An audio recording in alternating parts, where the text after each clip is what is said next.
Hiara ivavaka isika mbola faly midera sy misaotra anao zay Andriamanitra ray zanaka ary fanahy masina nampionao amin'ity toerana ity niaraka amin'ireo mpanimpivavinao reto ahafahany mifampiresaka mifampandrosoana ny asanao. Misaotra anao koa Jesosy sy nanome hery anay ahafahana manatanteraka izao tetikasa izao hanambarana ny soa vitan'ireto mpanomponao reto ary ny malalana reto ahafahany mitoro ny filazantsara eran'izao tontolo izao. Ianao no mba sy hita ny fotoana rehetra izay hatrehanay manatanteraka izany fanadihadiana sy resadresaka eto izany. Ianao koa nanome fahasalamanao anay tsirairay avy ny fiadananao dia eo aminay ary tao io namanay rehetra izay any lavitra any dia ianao no mba sy hita azy ireo. Amen. Teolojiana Olivia Goridisika nanome izay lavaka izay anomboana izao fotoana izao tsika moa zany araka nefa ny fampiresahana tamin'reto ray aman-drenitsika reto dia karazana interview amin'ny alalan'ny fanangonana ny biografia izay natao mahakasika an'ireto ray aman-dreny teolojiana voalohany famakiray teto amin'ny fiangonana luterana malagasy no tena antony anaovana izao dinidinika eto izao izany hoe mifantoka bebe kokoa amin'ny biografia an'ireto ray aman-dreny manatrika antsika eto izany isika dia ao i mama Rasivelo Marety dokotera izy mpampianatra misotro ronono retirety teto amin'ny Salta dia akasitrahana indrindra ny mama nanaiky hosahiranay amin'izao fotoana izao fantatra tokoa ny fotoana efa tokony hoe hiala-tsasatra efa tsy tokony hoelingelena intsony nefa dia mbola nanaiky ianao dia akasitrahana indrindra izay Jesosy andeha hanolotra ny herilaninao amin'izao zavatra ataontsika eto izao. Dia ao ihany koa mama Estera izay any Efandriana no mipetraka nefa dia nandeha lalana lavitra sarotra ny lalana fandriana Fianarantsoa izany dia isaorana anao nafoy tena be dia be efa be dia be ny asa vitanao teo anatrehan'i Jesosy fa na dia efa hoe efa fotoana izay tokony hialana sasatra amin'izao aza dia mbola nanaiky ihany nandeha aty Fianarantsoa noho ny amin'izao fikasana hanao biografia anareo izao dia isaorana ny amin'ny fahafoizana fotoana sy ny ampahafoizantena ihany koa ahafahana manatrika izao fotoana izao dia eto moa izany tsika hiresadresaka sy hidinidinika manokana mahakasika ny amin'izay biografia izay ao i teolojiana Olivia izay ao anatin'izay ifampidinika amintsika efa mianaka eto miaraka hoe manina moa izany mikarakara sy anisan'ny namana mividika ao anatin'izao fanangonana biografia izao dia iroso amin'izay avy hatrany angamba antsika fa raha mandeha be ny fotoana dia atolotra ny ramatoa Olivia angamba ny fanontaniana an'ireto ray aman-drenitsika reto voalohany. Faly miarahaba antsika rehetra manaran'Andriamanitra zanaka ary fanahy masina dia miarahaba anareo ihany koa nafoy fotoana nafoy hery ahafahanay manatanteraka izao fanadihadiana izao. Ny resadresaka moa izany dia hoe ny mombamomba anareo efa nisy fanadihadiana izay natao mialoha ho an'ny tsirairay avy dia ny ataontsika eto izany ny iraisana dia efa misy fanontaniana izay napetraka mialoha tamin'ny mama Rasivelo sy mama Estera dia ny fanontaniana izay ho apetraka eto moa izany dia hoe afaka mba zavazavay mama ve ny mama Rasivelo dia rehefa vitany ny mama Rasivelo dia manolotra ny azy koa mama Estera mombaomba izay zavatra kapobeny ny amin'ny fomba fiainanareo tao amin'ny teolojianareo amin'ny ankapobeny izany. Misaotra tompoko manome an'izay fitenenana izay zava-dehibe ny fiantsoan'Andriamanitra ny olona tsirairay isaorana koa Andriamanitra izay nanokatra ny fianarana teolojia teto amin'ity toerana ity izay collège pastoral taloha no lasa séminaire théologique luterana dia avy eo amin'izao lasa sekoly ambony luterana momba ny teolojia. Andriamanitra no nanome an'izany alalana fahafahantsika vehivavy zany asa teolojia teto noho ny antony manokana izay izao ny fandehana. Mama Volahavana Germaine nangataka hianatra teto tamin'ny 1947 dia tamin'izay tena tonga teto izy dia izao no teny teto hoe tsy mandray vehivavy hianatra teolojia ty toerany ty fa pastora ihany no lehilahy ihany no afaka mianatra eto izay avoaka pastora. Dia fantatsika moa ny tantaran'ny lehilahy dia mifamadika amin'izay ny taona 47 dia tamin'ny 1974 indray zany no nanombohanay nianatra teolojia teto janvier 1974 zay. Ny antony nahatanteraka an'izay nefa dia ny fiasan'Andriamanitra tamin'ny fikambanan'ny vavy luterana izay nangataka rehefa nivory ny komitin'ny antenimieran'ny fikambanan'ny vavy luterana zay moa ny anaran'ny komite nasionala ny fikambanan'ny vavy luterana teto taloha antenimieran'ny fikambanan'ny vavy luterana zay no anaran'ireo. Rehefa nivory zareo daty sy fantatro na 72 na 73 nangataka ireo hoe mba hosokafana ny fianarana teolojia ato ho an'ny vehivavy dia nalefandreo tany amin'ny KMSL ny fangatahana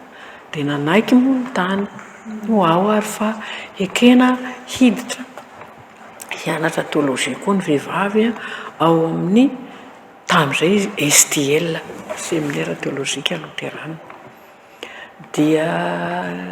niraisina moa izay nanao fanadinana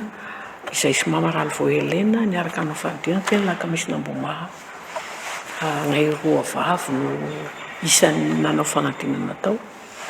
Dia nanao fanadinana izay dia afaka dia tafiditra teto 73 ny fanadinana dia niditra teto izay janvier 74 izay nafinaritra be ny fiarahanay nianatra teolojia tato ty zany dia maresika tsara fa zay efatra amin'ny raha vavy anatin'ny lehilahy 280 satria 480 ny isanay izay raisina nianatra afaka ny fanadinana tamin'izany eran'ny Madagasikara 480 ray kilasy.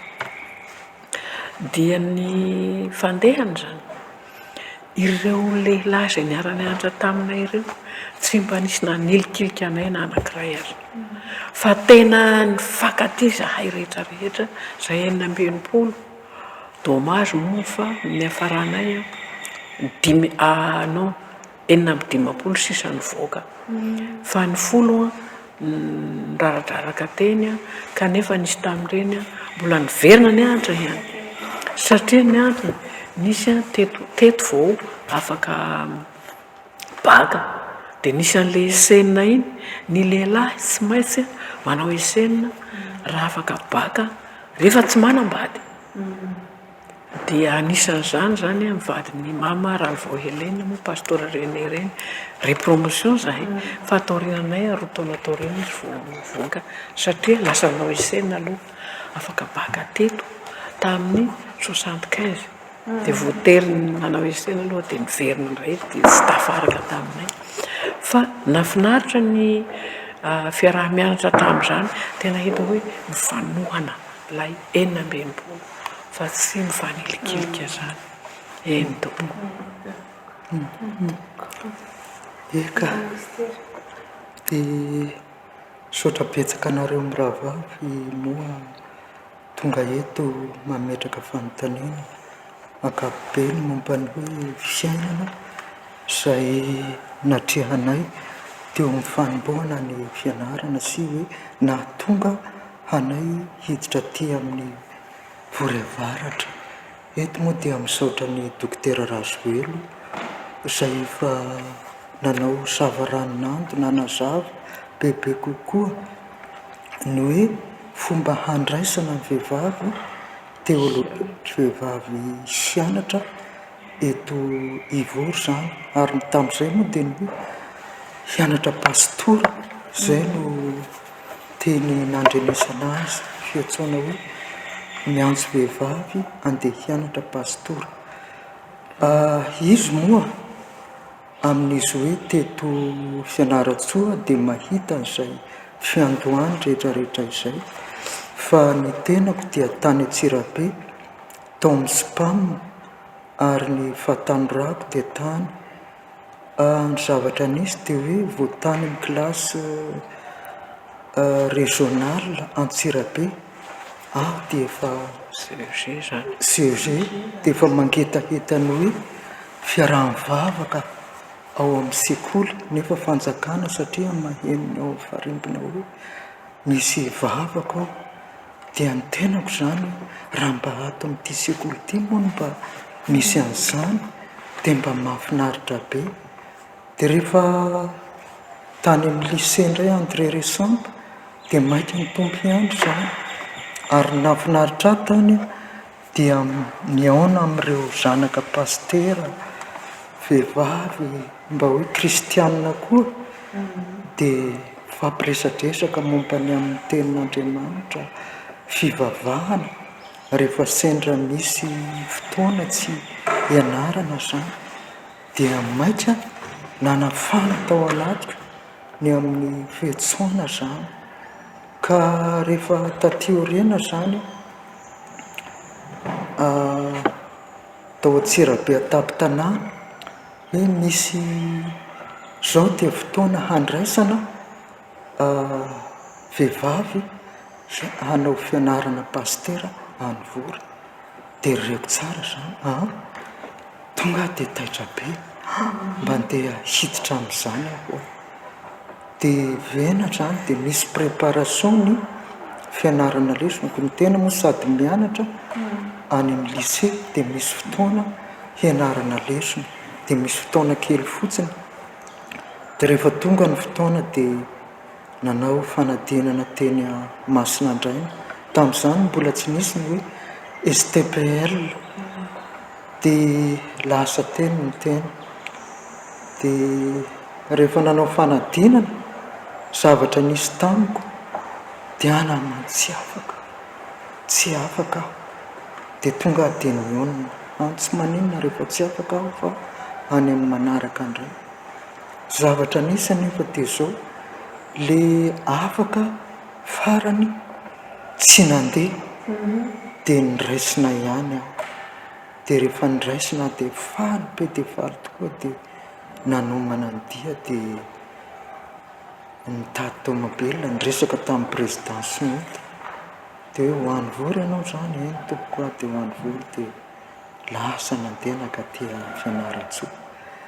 Dia rehefa taty aho dia faly be nahita vehivavy retsy namako efa tonga ty aby reo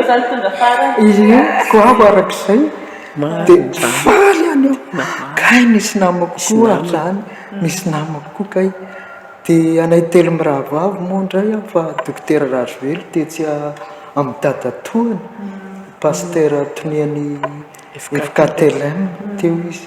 Dia rehefa anona koa moa anay mba makiny dia anay telo mirahavavy niditra tao amin'ny kilasy dia Vory izay lasa dispensaire amin'izao fotoana izao. Dia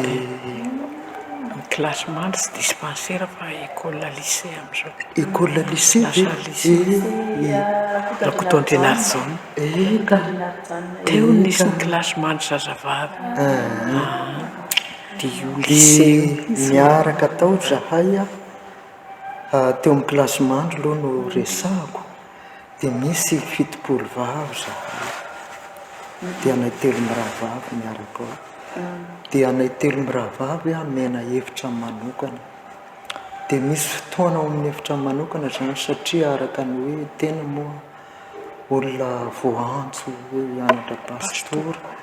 dia mba misy fiarahana telo mirahavavy mivavaka kanefa koa misy culte iarahana ary amin'ny grand ary amin'ny réfectoire rehefa avy mianatra aby dia zavatra mahafinaritra moa ny ankizy curieuse be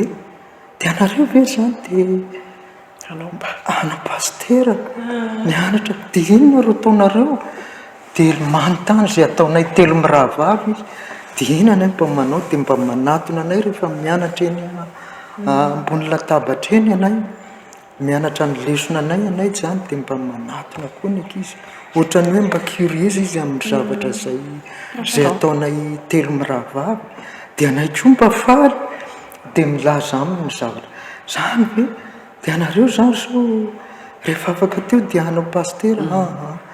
zay sitrapon'Andriamanitra ozy anay dia fa mahafinaritra anay fotsiny hoe mianatra ny soratra masina mandalina ny tenin'Andriamanitra dia izay ny zava-dehibe aminay dia izay aby ny teninay koa anay tsy fantatra anay na tena ho pastera tokoa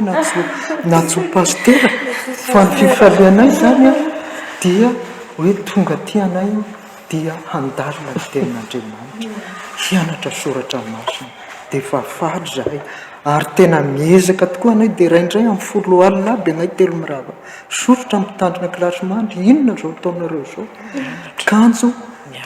ohatrany hoe concentré amin'le fianarana le tenin'Andriamanitra zany dia ny ankizy koa aza mba laza nareo ve voato ihany inona moa zany ro ataonareo dia mijery zay zavatra ataonay koa izy te hahafantatra ny ankizy vavy eo amin'ny klasmandry zany hoe ohatrany mba voasarika koa izy amin'izay zavatra ataonay telo mirahavavy ary te ho ampianarinay koa amin'ny zavatra zay ataonay etiako hoe rehefa oriana zay zany dia mba hiditra eny koa zay zany no zava-dehibe amin'ny toerana teny klasmandry dia ny hoe araka ny tenin'ny dokotera Razvelo moa dia eny fizahatoetra moa misy indraindray amin'ny fiainana na dia sy ho any amin'ny fianakaviana amin'ny toerana misy manaitra nefa araka ny hoe eo anolohan'ny tenin'Andriamanitra izay afafy amin'ity toerana ity dia mahery mandrakariva satria moa izany dia misy tokoa ny fanefena tao anatiny 4 taona izay ny anarana tena misy tokoa izay hoe tantarana azy eto sarotra be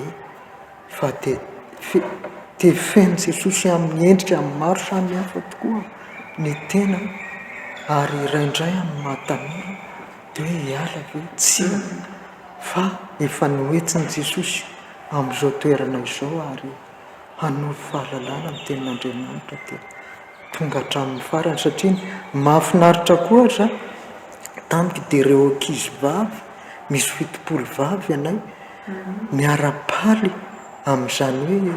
anareo mianatra hanao pastera izy dia izay dia zava-dehibe dia nefa nitantaran'ny dokotera Razvelo mombanay teto hoe mahafinaritra ny fianarana izay natao teto ary nahatonga anay tena hoe nanana fiazana tany am-pianarana nefa teto koa zahay dia tsy hoe moa manao concurrence fa tena mba miezaka dia tena mianatra tokoa zahay ary zahay vehivavy fona tompoko raha miteny hoe saika lasa ty amin'ny laharana voalohandohany mazor zahay vehivavy zany nakasitraka ny amin'ny valomanontaniana fa tena afa-po fa te hiverina kely satria moa zany ity zavatra izay fampiresahana aminareo ity zavatra tena sarobidy aminay satria ho hitany sy holovainy taranaka rehetra farafara mandimby any dia any taranaka ny oriana any mety tsy mahafantatra hoe iza marina moa zany ny anaranareo teraka taiza zany hoe mba kapokapobe ny momba anareo zany a dia akapokapobe koa tsy dia tena hoe en détail fa hoe akapokapobe ny momba ny hoe ankohona resaka vady sy ny ray aman-dreny ny zafy dia zay no mba zay zany ny tenako izay ny teny farany teo moa dia raha zafin-drakitaka Estera ary ny anaram-bositra zay atsaona hoe dia biby eo anivon'ny fiarahamonina zany eo biby anivony tato amo petraka akaiky ao Fandrena fa 13 kilometra hatreo amin'ny tanàna io atao hoe Iarana ety atao no nahazaza dia le renibeko no metaka anarana hoe biby zany ka rehefa any moa dia taty amin'ny toerana hoe Manantona Atsirabe nisy ny fahatanyrako fa tanyrana zany raha ny ray aman-dreniko moa dia fa lasapy izy ao data mpiasa mpanjakana tsy dia ankadra loatra fa tontoniny eo ny reniko mpiompy sy mpamboly ary ndray tapoamiko ny sivy fanankiray ny latsaka dia eny rehefa taty aoriana moa rehefa nivoaka teto amin'ity toerana ity moa dia ny asa ny tena izay asa mbola ho any amin'ny fanontaniana individuel dia rehefa ny asa ny tena dia tsy tonga dia ny saina ny hanambady fa hanampy ny ray aman-dreny satria sahirakirana ny toerana misy ny ray aman-dreny zany dia raha vady zany dia tsy dia nala tsy tao anatin'ny eritreritrako mihitsy ny hoe ny dia hanambady fa isaorana ny tompo moa araka ny hoe noentin'i Jesosy niverina teto dia rehefa teto zany le financement mba ohatra ny netinety dia nanampy any ray aman-dreny teo amin'ny fihatoana zazany nisy efatra mihitsy azy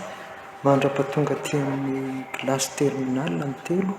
fa ny anankiray vehivavy dia noetiko nitezaiko miaraka tanitry mihitsy ka rehefa teo amin'ny fahatelopolo taona moa dia tonga ny fotoana hoe hatrano le olona dia hoe ianao mivadiko dia io zay ianao avy eo dia vadiko dia io moa dokotera Razovelo dia niakatra tany amin'ny 67 ianay efa fantatra efa ela le olona sa tena tsy voafantatro mbola tsy fantatro mihitsy tsy fantatry mihitsy fa izy zany nahita tamin'ny fahitany ianao io izy nivadiko za tsy vadinao dia niakatra tany Antananarivo dokotera Razovelo sy Rakotoandoro Modeste zay tale teto fa niasa teto moa tamin'izany amin'ny vadiny elevo pastoral dia rehefa tonga tao amin'eny dia io izy nivadinao tena io misitraka an' Jesosy mahasoanao dia tena saika ny lavitra iny tena neny lava zany neny lava teo anatrena tao amin'ny logement 237-38 niaraka tao aby any ambony dokotera Razovelo sy dokotera Modeste io izy mety anao izy ny mahasoanao dia nanaiky fa nanaikinaiky manaikinaiky satria tsy diteko izy fa nangataka tamin'i Jesosy mafy ny itiavako azy dia mitombo tsy kelikely ny fitiavany ny tombo tsy kelikely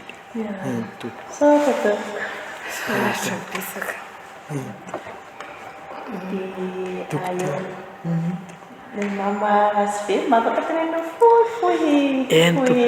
ataoko fohy dia fohy zany le anarako moa zany dia Razovelo Mariety io i dadabenay Rabarivelo dadan'ny mamanay io mamanay Razafindravelo dia dadabe Rabarivelo mpampianatra tamin'ny sekoly loterana le atao hoe garderie taloha kilasy telo kilasy raika fotsiny efitra ray izy telo dia ny iaho zany zaza faha telo manana zokoroa lahy aho dia aho dia nanana zandry 9 sivy mianadahy zay ny ray tapo nateraky baba raha Daniela Filipo raha Daniela Filipo indray babana io zanaky raha Filipo Arnesa izay ny dadabe ny dadanay atao hoe raha Rinesa fotsiny io rangahy io ny katekista voalohany tao amin'ny fiangonana loterana tao Atsimondrano tamin'izany fotoana zany izy katekista voalohany tao Atsimosaha-madio manko zay toeran'izay dia izy ny voalohany katekista tao raha Rinesa niteraka ny dadabenay raha Filipo Arnesa dia izay ny mahakasika ahy fa dadanay koa mpampianatra tao amin'ny sekoly garderie tao amin'ny faritra Fandriana ihany zany izay même chose klasy raiky io efitra raiky klasy telo miaraka io dia nefa reo tsisy tamory reo klasy telo reo dia manao raha avokoa izay aky ny mahakasika anahy mamanay moa tena mpamboly sy piopo zany vehivavy zany raha tanangady zany tena ikoy zany vehivavy tena tanangady dada ry amin'ny sekoly sady izy moa mpitarika an'ifibela koa filoha an'ifibela reto moa namany tao zany hoe raha azo tsara zany dia tena hoe atrambola kely mihitsy nareo amin'ny raha vavy dia efa samy tao anatin'ny fianakaviana kristiana zay mazava ho azy hoe vita batisa tamin'ny mbola kely zay tena tena hoe miaina tao anatin'ny fianakaviana kristiana eny tompoko zay saratra tokoe mazava dia ny fotoana mandeha ihany dia fanontaniako manaraka mitsaina toizana sa ny mba saika ho fatarina kely ve afaka ho fatarina kelikely ve ny mombaomba ny hoe ny fiainana kristianareo mama hoe pitabatisa tamin'ny vina ny confirmationa dia ny fianarana vitanareo izay andritra n'izay fotoana izay raha tadidy fa raha tsy tadidy dia afaka jana raha tadidy raha ohatra tsy tadidy tena tena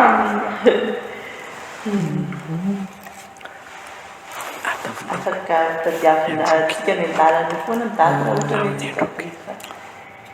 vita batisa aho tamin'ny taona tany amin'ny 3 700 volana tany amin'ny volana Aotany 1953 volana Aotany satria 2553 no teraka dia tany aho no vita batisa ary tao kay moa tia fianaratsoso fa tany hiarana tao amin'ny FLM hiarana tao amin'ny FLM hiarana tao amin'ny FLM hiarana dia hatreondray ny confirmation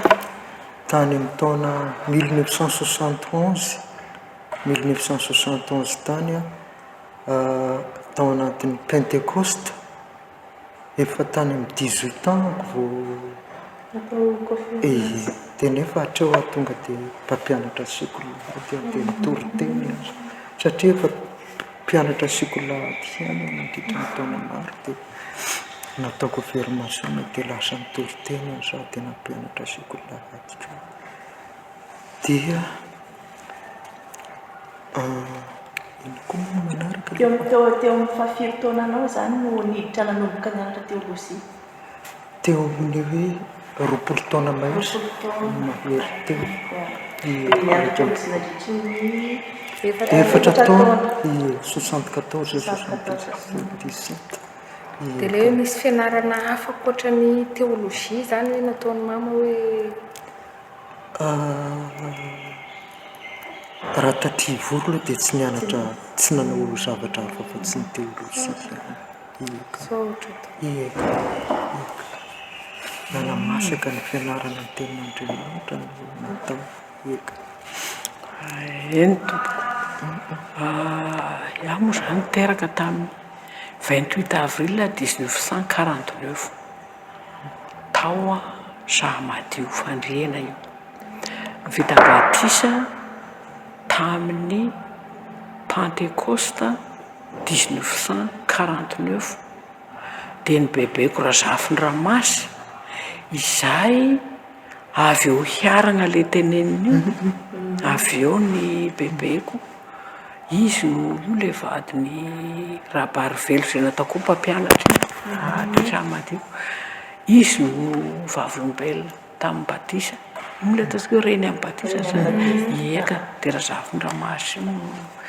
ny reny tamin'ny batisa. Dia natao confirmation indray tamin'ny Pentecoste 1965 tao amin'ny Efelem Ambohipo 20 taona aho tamin'izay. Fa rehefa dia ity zany zahatra maro kely. Iaho tena olona zoto be nianatra koa le lahady. Le katekista nampianatra koa le lahady anay zany faly ane zany. Dia vao vita confirmation dia zao no teniko. Aho vita fianarana. Tsy hianatra koa le lahadiko. Nalahelo be izy. Satria tena, zany dia tena mifoko mihitsy zany hoe fianarana koa le lahady zany. Dia everiko zany everiko hoe rehefa voaray confirmation ianao vita an'iny dia vita fianarana mahakasika an'ity baiboly ity. Dia kanjo nisy Mademoiselle Sandvik, zay mitony nisy koa le lahady taloha, niaraka amin'ny Mademoiselle Giskog izay mpampianatra tetsy ny Voreatsimo teo amin'ny sekoly Voreatsimo. Izy mirahavavy nandefa fiantsoana tany amin'ny district Fandriana. District taloha no anarany fa tsy hoe fileovana. Zay ny anarany raha taloha efa tsy fileovana. Dia nandefa taratasy zany zareo hoe mandray zazavavy zay hampianatra koa le lahady hampiofanina mandritra ny 3 volana. Dia ny tena moa zany le zay koa le lahady zay tena mamiko zany ny atao hoe koa le lahady. Dia rehefa nalefa andreo ny taratasy tohatrany tamin'ny satria ty le hoe vita fianarana amin'ity dia kanjo iny le hoe hampianatra koa le lahady. Zay no tena metimety kokoa. Dia tamin'ny 66 grande vacances 66 nanaovanay an'izay fiofanana zay. Nisy amin'ny 20 mahery teo zahay zazavavy no nanaiky hanao an'io fiofanana mandritra ny 3 volana io. Anatin'izany mama Raharimanga zay mamany pastora lehilahy ao Fandriana zay. Iny Ramatoa namanay niofana tamin'izany 3 volana. Dia ny fiofanana tamin'io maraina zany zahay no ampianarina mahakasika ny baiboly sy ny fomba hampitana izany amin'ny ankizy. Satria natao kilasy mandry tao amin'ny kilasy mandry zazavavy tao Ambositany tao Fandriana zay. Io kilasy mandry zazavavy koa io. Dia tao zahay no kilasy mandry. Dia ny maraina mahakasika ny soratra masina sy ny fomba hampitana azy amin'ny ankizy. Dia zay ny anarana maraina. Ny tolakandro indray asa tanana, zaitra na mahandro. Zay nataonay isaky ny tolakandro nandritra ny 3 volana any zany. Dia fiofanana io zany tsy nisy hoe ny sertifika fa nahavita an'izany fianarana zany, fa izahay rehefa avy any dia tonga dia efa afaka nampianatra koa le lahady. Zay nahafaly be le katekista rehefa natao hoe vita fianarana an'ity dia faly be izy fa kay zany aho afaka niaraka nampianatra koa le lahady tamin'indray. Dia le tena ankizy kely moa zany no raisina tamin'izany satria ny tena vao tany amin'ny classe de 4e dia ny ankizy kely no raisina. Dia io zany no tehana mafy eto an'ilay hoe le fianaranao, le zavatra tianao tamin'ny kely zany no iainanao rehefa aty aoriana. Satria mpampianatra koa le lahady foana tao amin'ny Zahamadio Fandriana Ambohipo ny anaran'ilay fiangonana Efelem. dia afaka BBC dia voatery ny ala tao nakaty ambositra tonga taty ambositra ny hetaheta natohiko ihany fampianarana skolalady ambositra amin'io tsisy fiangonana loteranina fa fiangonana FJKM ny tao dia tany aho nanao seconde sy première nahafahana ny prébaka tao Manaritsoa io Benjamin Skand io ny talet tao tamin'izay zao ny dadanay zokony dadanay vavy matoa zany no nivady ny talet Ravony Manantsoa tao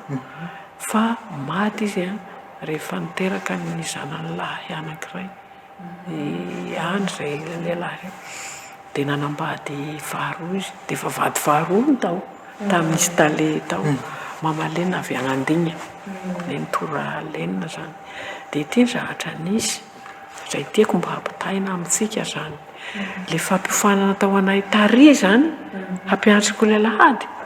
no hamafisin'ny pastora tao amin'ny fiangonana FJKM Manaritsoa Ranovelona io i pastora ny anarany iny raha Maninandray be no pastora tao disaky ny sabosy zahay zay nanao volontaire hampianarako lehilahy tao amin'ny kilasy avy amin'ny kilasy mazavavy tao 20 nisanay tamin'izany tao amin'ny kilasy many isaky ny sabosy folakandro dia ampianariny pastora hampianatra lisiko lehilahy ny lahady zany hoe ilay zavatra hampianarina lahady zany amin'ny skolalady ianaranay ny sabotsy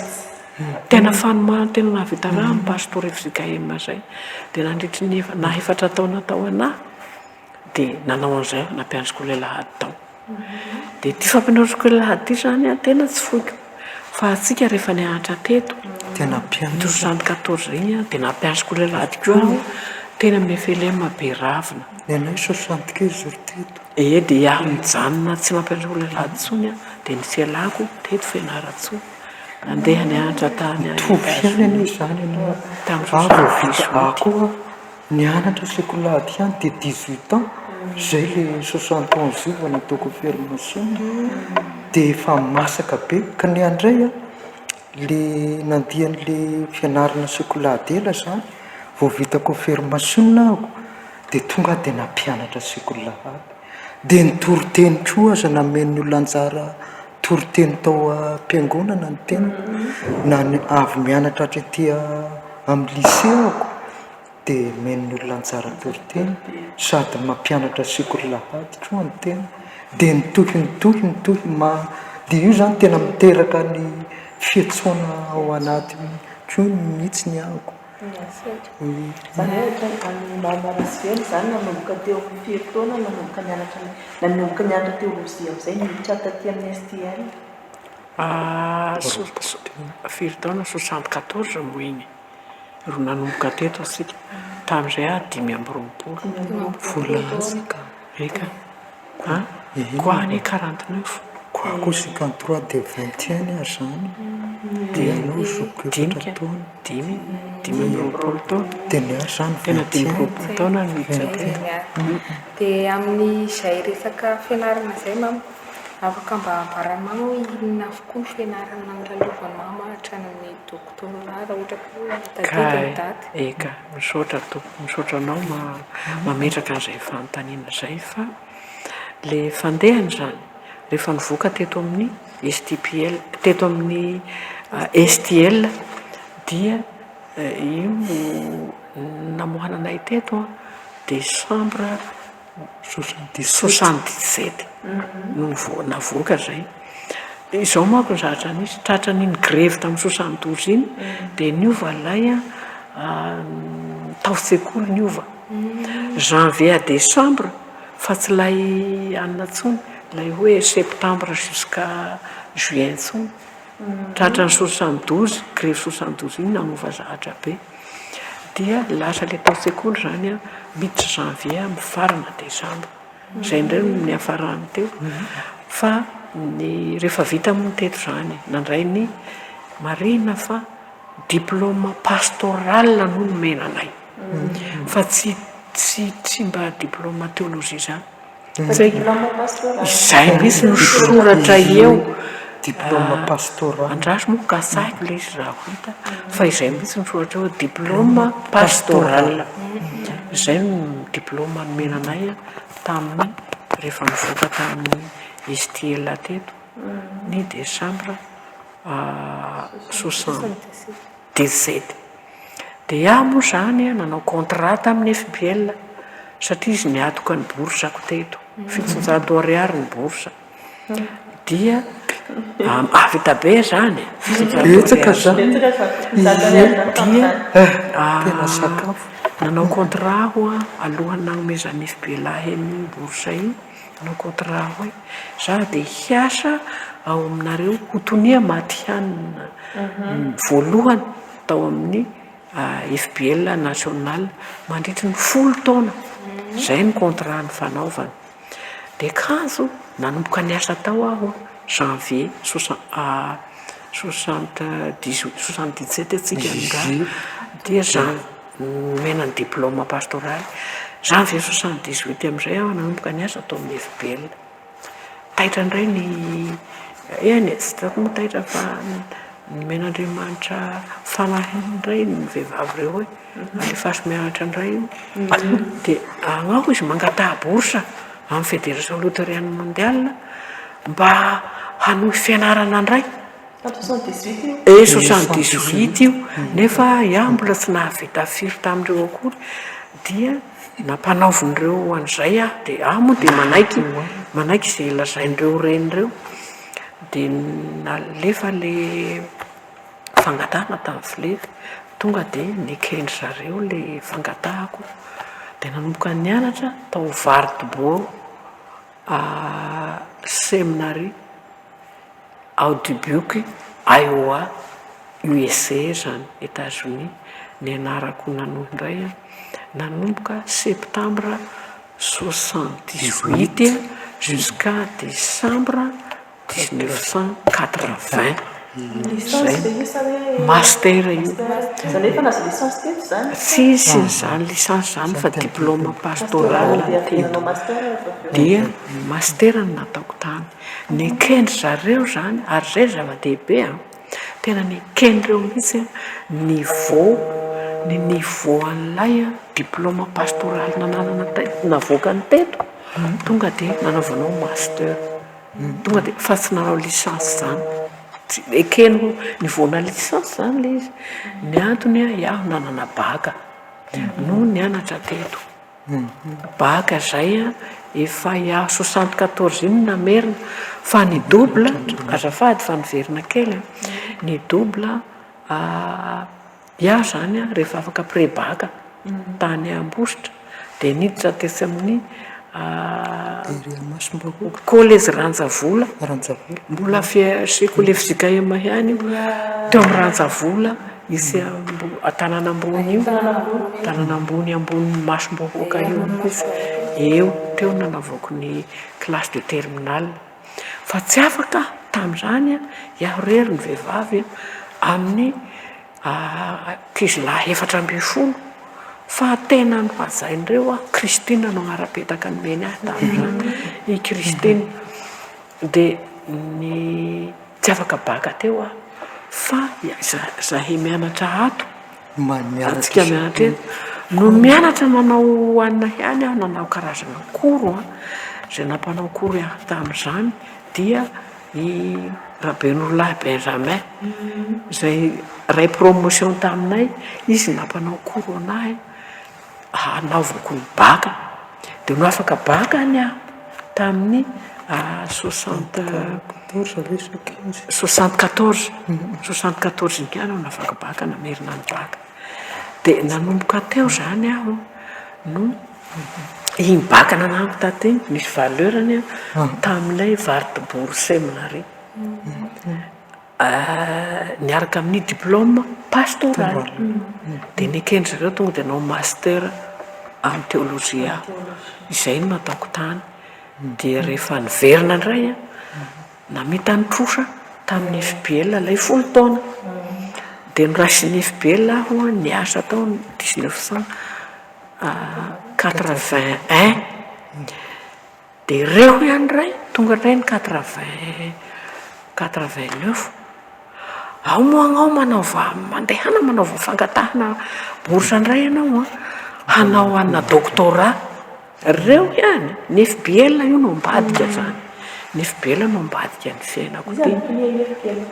tony ny FBL tamin'izay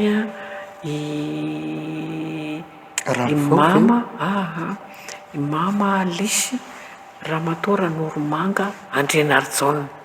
vadiny pastera Rakoto Andrianarjona zay filohan'ny FLM voalohany tato amin'ny FLM fa izy zany tamin'ny fotoana io dada Rakoto Andrianarjona am'izay tsy filohantsony fa lasa pastoran'ny fiangonana Ambady Vinaky de mama Lisy no tonian'ny tamin'izay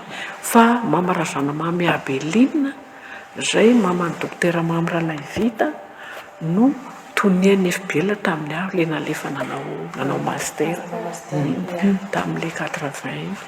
de lasa aho zany nanaiky de manaiky moa zany ianao satria ny reny no miteny hoe ia zany tsy mba roa miady hevitra roa fa rehefa atao hoe manaova an'izao de mandeha ia de nalefa tokoa ny demande de bourse tany amin'ny LK de tonga de neken'ireo ny fangatahako de ia zany tonga tany tsy tonga de hoe nianatra nanao ny doctorat fa nanao ataony hoe special student mpianatra spesialy tsy tena tonga de nampanaovina hoe hanao cours doctorat ny antony zany jeren'ireo le diplômako ry diplôme pastoraly itiako ny raika nefa tonga de master de nampanaovina 3 mois aho nampanaovina spesial teo de avy eo zay vao nanao fagnadinana hiditra hanao ny programany fianarana doctorat en théologie de tafiditra tao am'izay nanomboka janvier inona zay manko 89 ry 89 ry de 80 dia janvier 90 zany zay vao nanomboka an'ilay fianarana doctorat ny an'olona abiaby vita 3 taona fa ny azy vita raha tsy 4 taona satria de 1994 zay vao vitako le izy zay vao navita sy de mora le izy ny tena koa moa sy de langy io zany sy de mba talentako loatra kanefa navita ihany ny langy iaho andeha hiditra hanao ny master aza de nangataka 3 volana tamin'ny flety aho ny flety nanome boursa direction luthérienne mondiale nanome boursa tamin'ny voalohany de nangataka hoe mba meonareo 3 volana aho hianarako langy hianarako anglais de nahazo de tena nahazo any aho 3 volana de izay kiny de mahazendana vita ka ty FBL ny tao ambadika ny Andriamanitra ny tao ambadika izy mihitsy no zany hoe ny hianatra hangataka fianarana anglais zany zavatra tsy tokony natao fa de Andriamanitra mitarika hoe ianao mangataha hianatra anglais fa tsy hainao ary tena tsy haiko ny antony de noho ny sarotra ny anglais noho non tsy zay fa mora ny anglais noho ny français fa ny antony manokana zay se moa madame Martella zay tsy eo fa ny prof d'anglais nay tao Ambositra izy nafinaritra fa lay prof d'anglais nay tao amin'ny CEG nanahiranahy ny antony dia ebolahy be izy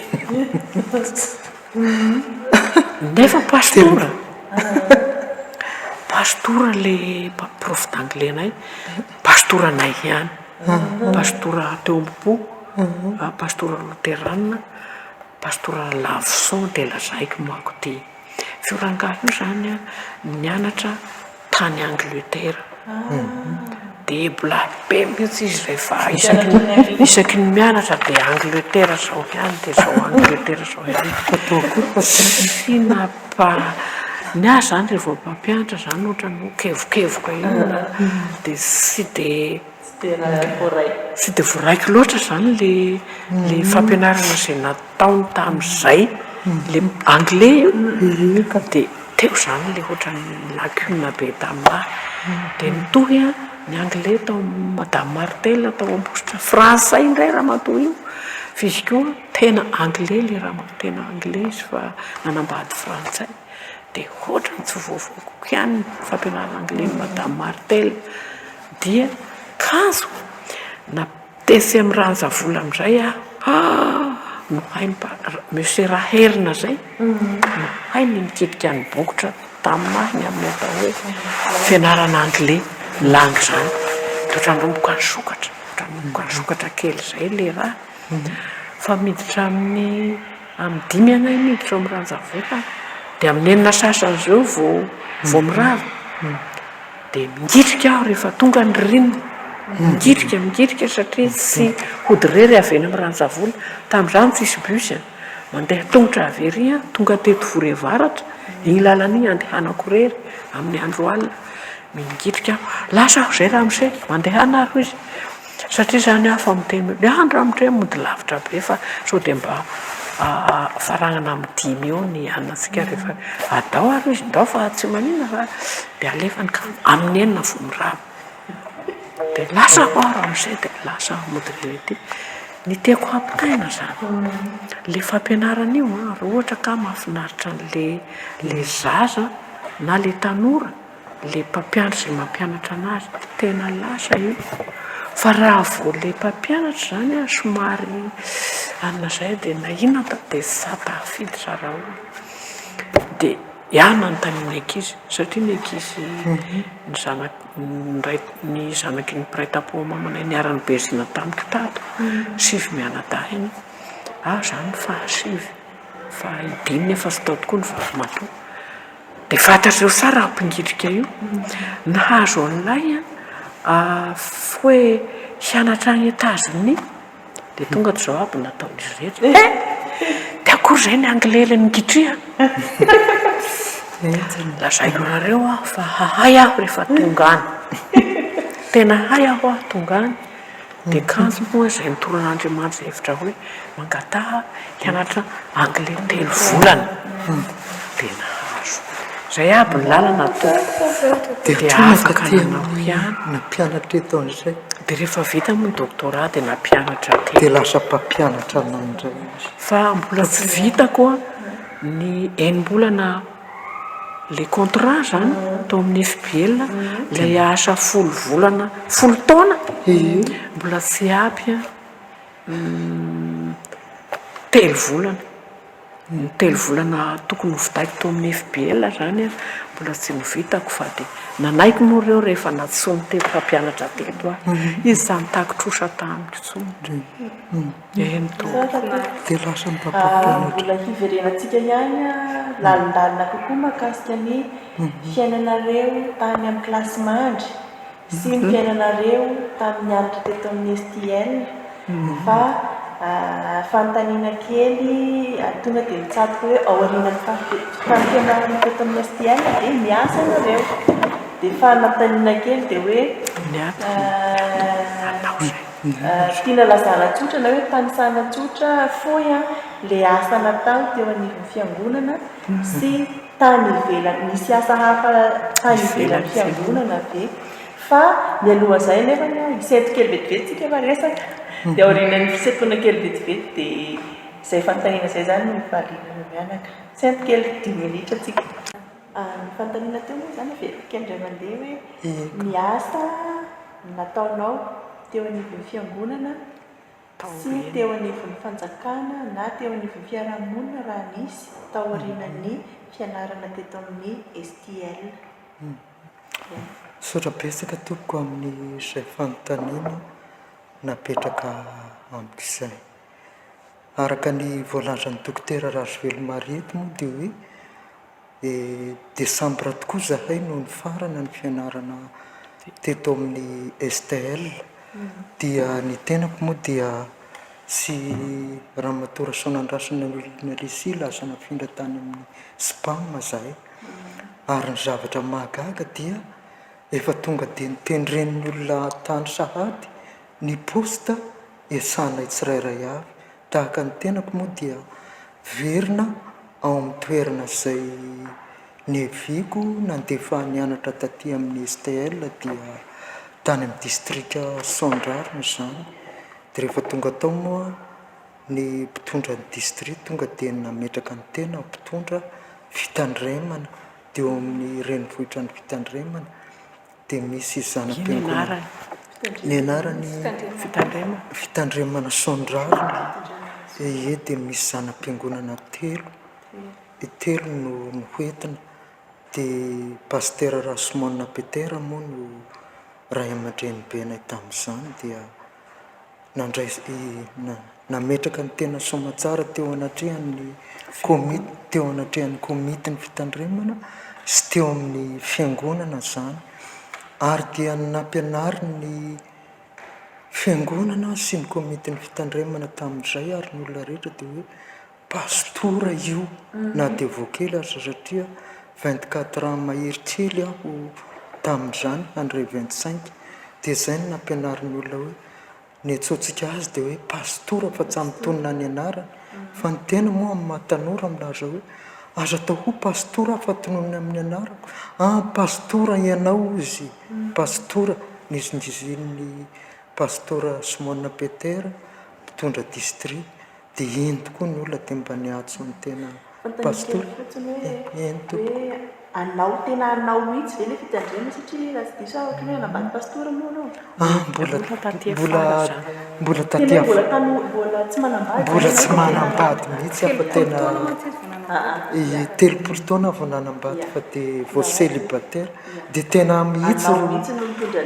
mahitsy ro mitondra an'le fitandremana tena mahitsy vao taty zany tena aza dia iverinao amin'le toerana nandefa ny tena hianatra dia ny mpitondra distrit ny komity ny fitandremana dia efa namolavola hoe aho zany no hitondra an'le fitandremana adaptanana tonga dia misy zanam-piangonana telo fiangonana efatra zany dia ny zavatra misy moa raha tantarana tsotra ny angona tetivorona dia tsy haiko fa zay rafitra no entina tetivorevaratra tonga dia no entina nampandrosoana ny fitandremana zay noetiko io ro natsangana tany zany dia nateo amin'ny fitandremana tany amin'ny fiangonana koa tany amin'ny zanam-piangonana dia nisaorana ny tompo fa nandroso tokoa le fiangonana dia janvier février mars avril faraparan'ny avril dia ny mpitondra distrit dia hoe anareo ty ano izy dia tsary hisy ordination mihitsy satria ana spam sy ny teto ampovoany ihany zany ro manaiky sinodaroa no manaiky ny ordination ny vehivavy ka noho izany ozy anaka dia tsara angambany ozy alao tsy mipetraka eto anao fa ny ao amin'ny institution ozy misy asa be dia be miandry anareo ozy fa ty amin'ny sampana fa ny kristianina ozy hita ho hitazona anareo ny fitandremana hitazona anao efa reko zany dia tao adin'ny efatra dia asa manaiky mihitsy ozy dia nitazona ihany ny olona nitazona dia anao ve zany tsy hipetraka eto dia misaotra betsaka atsika izay moa no fampianarana ny tena misaotra na dia misaotra mandrakariva na ampianarina dia tsy hipetraka aho dia nala helo ny olona dia tsofina rano tsy fidiny aho tamin'izay dia lasa nijanona tao amin'le miala tao amin'le fitandremana zany fa anao izy misy manana asa dia nalefa tatya mangarivotra Tsirabe ho pastera aumôniera tonga dia efa andeha niraisy ny taletao tonga dia niraisina avy hatrany anao zany ny pastera aumôniera dia nilazana ny asako mpitory-teny ianao tsy mampianatra soratra masina akapobeny fa akapobeny fotsiny satria ny mpianatra valonjato sy arivo mpampianatra 10 dia za tsy sosomala tenako tanora 10 ty ve dia vita zao asa izao tena tsy vitako zao Jesosy dia isaorako ny tompony efa fa kay mesela tany mahajanga kay nametraka hampianatra ny vadiny hampianatra ny KVM eto a Vorevaritra. Faly dia faly dia faly satria nieritrereto dia hombany saokany mpampianatra koa. Sady hianatra no hampianatra afaka tapabolana lasa nakany amin'ny présidence eno izy tsy eto no misy anao fa any Vorevaritra faly be lazako an'izay talerana efa natolotra teto anao izy fa tsy mahazo miala teto eto ny asanao eo mangarivotra tazominy dia oziny koa zay ho lazany présidence tsy maintsy any Vorevaritra dia nala helo be indray izy dia nala helo koa ny mpampianatra dia nala helo koa ny tao mangarivotra indray faly dia faly dia faly be dia lehibe tanora kely moa ny asao tena vasta mahita ny ankizy milahatra mpampianatra zao ve Jesosy faly afaka niala tao nala helo zareo atao kokory dapabolana tonga dia nanainga ny diako nakaty vory dia nampianatra teto moa enina taona dia nahazo vady indray dia tamin'ny 83 niala teto pastera saika nitendrena hoery tany fotsy tendrena teny dia ozy pastera présidence Nodarakotomalala modia fa tsy mahazo mipetraka any zay nataon'ny pastera Rakotomalala modia ozy fa tsy mahazo koa razafa ny vadiko efa miasa ato dia izy ro tadiavana toerana voalohany dia teo amin'ny Kilavo teo Ambositany tonga dia pastera homaniera teo dia tsy nandeha taty indray zany tsy mitazona kaviany mataty indray zany fa lasa tonga dia niasa enina taona teto 78-84 enina taona niasa tamin'ny KVM teto zany hoe tokony mba ho retirety teto zany dia dokotera Péry tamin'izay no taly teto dia satria ozy anay tsy nandroka anao dia zao manaova taratasy fialana zany ianao zany ozy izy anay tsy nandroka anao fa mbola mitazona dia tsy maintsy nanao taratasy aho hoe ano niala teto fa tsy ny teto tsy nampiala dokotera Péry tamin'izay no tale zany dia lasa tany amin'ny collège luterane Ambositany dia niasa tao nandritra ny 12 taona sady niaraka tamin'ny nohony vadiko moa ro nifindrana tany dia sady niaraka niasa tamin'ny vadiko nitondra ny posta tao amin'ny fitandremana Ambatonandrena niasa ny mahavadina pastora koa zany etsy an-tany dia any amin'ny toerany mahavadina pastera moa dia satria tena arak'izay ho pastera dia mampianatra soratra masina ary natao tao amin'ny fiangonana raindray pastera misy asany maika any amin'ilay zanam-piangonana dia ao amin'ireny fiangonana misy olana dia mitoerana maha hoe pastera vavy aho dia aho zany no mitaritra n'ilay komity ny fitandremana ao ny président ny fitandremana zany fa aho solon'ny rapasy miaraka manatrika eo amin'ny toerana io mamaha ny olana zay misy ao amin'ilay fiangonana zany zay aloha mba zavatra misy tena zany tonga dia mba hajan'ny olona hoe satria io pastera vavy dia ianao zany no mitarika satria nisy olana be hoe hanala katekista tamin'izany dia ny tenany tsy maintsy nitarika teo fa ilay président ny fiangonana indray hanala dia any contre ny hevitra ny président ny fiangonana satria mpiasa katekista io ary narary io dia niezaka aho nanohitra ny hevitra ny tsy sitrapony ny harary tompoko fa aretina voajanahary io donc asanareo na raha mba tonga any amin'ny tenanareo mpiasa mpanjakana nareo ve hanaika nareo raha hoe alana tao dia farany mipetraka ihany le katekista zany dia niasa tao amin'ny sekoly aho moa nandritra ny teo amin'ny 12 taona teo dia hoe 84 94 95 dia hatreo indray nanao baccalauréat ny théologie mora pasy vadiko lasa toniany tafika masina maharitra dia rehefa hatreo moa lasa nianatra taty amin'ny Niarasa teto amin'ny salta. nianatra teto amin'ny salta indray Efa lasa salta zany le STL atao. Eka. efa salta lestel zany hoe taty aloha nanao baccalauréat ny théologie 95 à 16 dia hatreo indray lasa nanao salta indray tonga dia salta 4 dia dokotera Rajoely indray moa ny mpampianatra anay indray anay indray tamin'izany mpampianatra anay indray fa tsy le Tsy lasa mpiara-mianatra. mpiara-mianatra fa mpampianatra anay indray izy tamin'izany fotoana izany dia izy no adviseur-ko mandrakariva natao amin'ny licence natao amin'ny maîtrise dia Maîtrise tamin'izay. maîtrise dia arak'izay anona izay moa dia mba afaka miata sy maninona Ma promotion. ma promotion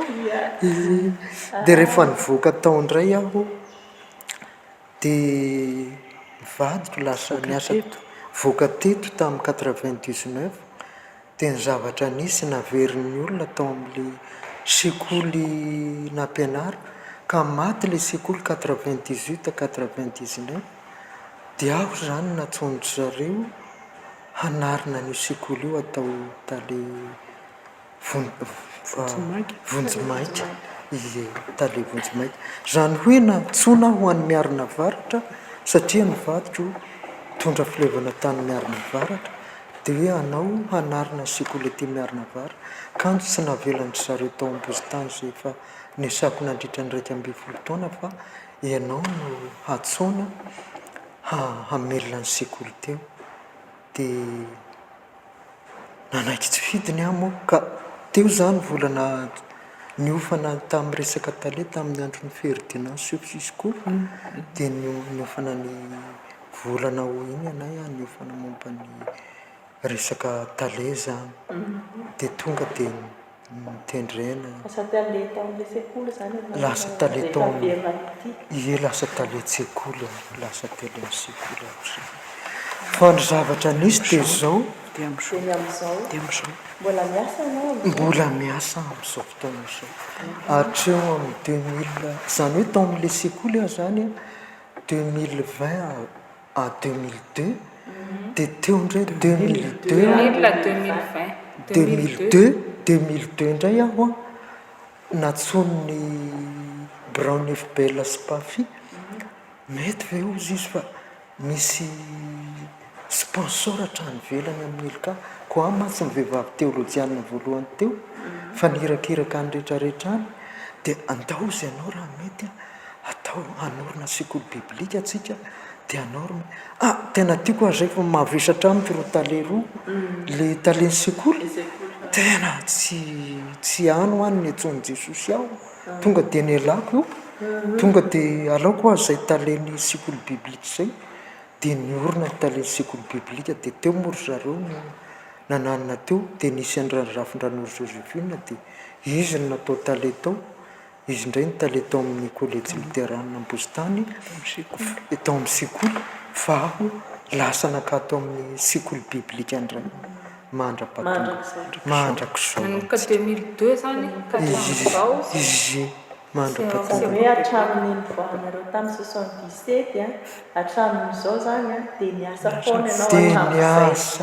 fianarana ro tsy niasasa fianarana zany tsy nampiasa fa hatramin'ny 77 hatramin'izao dia niasa. niasa So ohatra Sady tena niaraka mazava be tamin'ny dia raharaha. mankasitraka indrindra dia toizantsika amin'ny manaraka indray zany ento manaraka. dia misaotra petsaka anareo koa Manisy telo dia izy amin'izay a.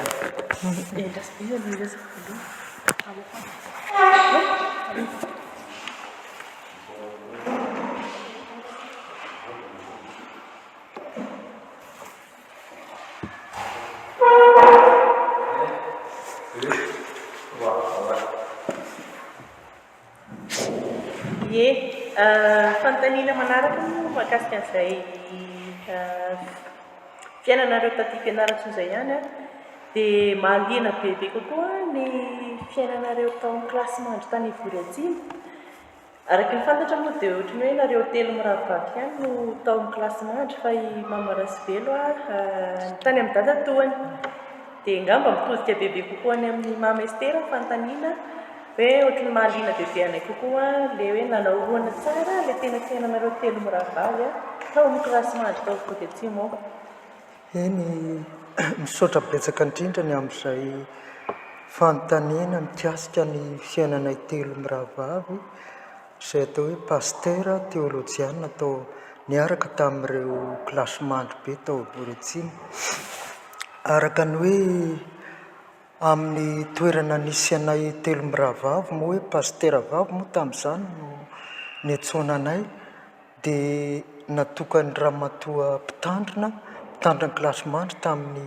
efitrano manokana zany zahay mba azahoanay hoe miaina fiainam-bavaka manokanao ivelan'ny fiarahanay amin'ny rehetra rehefa manao culte. Dia ny zavatra misy anefa dia izao lasa tsy anay telo miravavy ihany indraindray fa curieuse koa le namanay dia lasa miditra ao amin'ny efitranonay izy zany dia anay koa mba hiara hivavaka aminareo dia mba hafantatra ny izay ataonareo izy dia anay moa tsy hasarotiny satria izy anay zany rehefa hoe misy vavaka kely science de prière moa zany lazana azy dia izy koa mba te hanao dia raisinay misy telo efatra izy eo dia lasa any amin'ny fito zay valo dia miara manao science de prière ao zany dia ohatrany hoe zany amin'izay fotoana izay le ankizy lasa ohatra mba te hianatra soratra masina koa dia ohatra mba te hampianarinay koa izy amin'ny zavatra izay iainanay teny vorevaratra. Dia rehefa taty aoriana nefa zavatra nataon'ny ramatoa mpitandrina nasainy niaraka tamin'ny Besinimaro indray anay dia rehefa niaraka tamin'ny Besinimaro zany hoe 9 vavy anay no ray trano ray dortoir dia rehefa miaraka ao moa dia zay be dia be zay dia misy ny olana ao amin'ny toerana io tsy mandeha ho azy dia ny zavatra tsy maintsy mba hoe ny tena zokiny zany hoe tsy dia tena zokiny hoe amin'ny taona fa amin'ilay toerana misy zany dia tsaroko indrindra tenako azy aloha tsy dia nanao an'izay fa mamalisy izy tena samy teny dia izy zany tonga dia mananatra rehefa misy mifamaly rehefa misy mifanjana satria manadio trano manao asa iraisana dia mifamalivaly ilay mpiaraka ray dortoir mitovitovy taona zany nareo mitovitovy taona mitovitovy taona zay dia iny zany anay araka an'izay hoe mba anay efa manana ny tenin'Andriamanitra dia sary mijoro zany dia ny voalohany tamin'izay dia mamalisy liany mahajanga izy tonga dia sary miteny direct mananatra zany izy hoe atsika fa nakambanato na piraisinato atsika hiaranao ny asa dia aoka samy mba hanana fahatserovatena hanatanteraka ny azy dia raindray moa anay zavatra ataonay koa ampianarinay azy dia le mifono maraina dia le mivavaka tonga dia mba mivavaka ao amin'ny toerana ka nay telo miravavy indray nahagaga koa nataony Mamarazana Bary miaraka amin'ireo koa miaraka ray telo tao anay dia tonga dia fa tsy natokany to za natokany fa niaraka anay telo dia anay telo miravavy zany no mizara mitarika amin'izay ohatra hoe Ralvao Helena dia mitarika rehefa ray andro dia sady mba mampianatra manipitsipy torohevitra fananarana mba hifankatia ray fo ray saina izahay dia ohatr'izay koa mamalisy dia ny tena koa moa dia rehefa mba misy zany olana miseho dia lasa intermédiaire zany zahay amin'izay fotoana izao. Ia satria nareo sy ny ankizy tao zany nareo sy ny ankizy miara kilasy mandry tao mitovitovy taona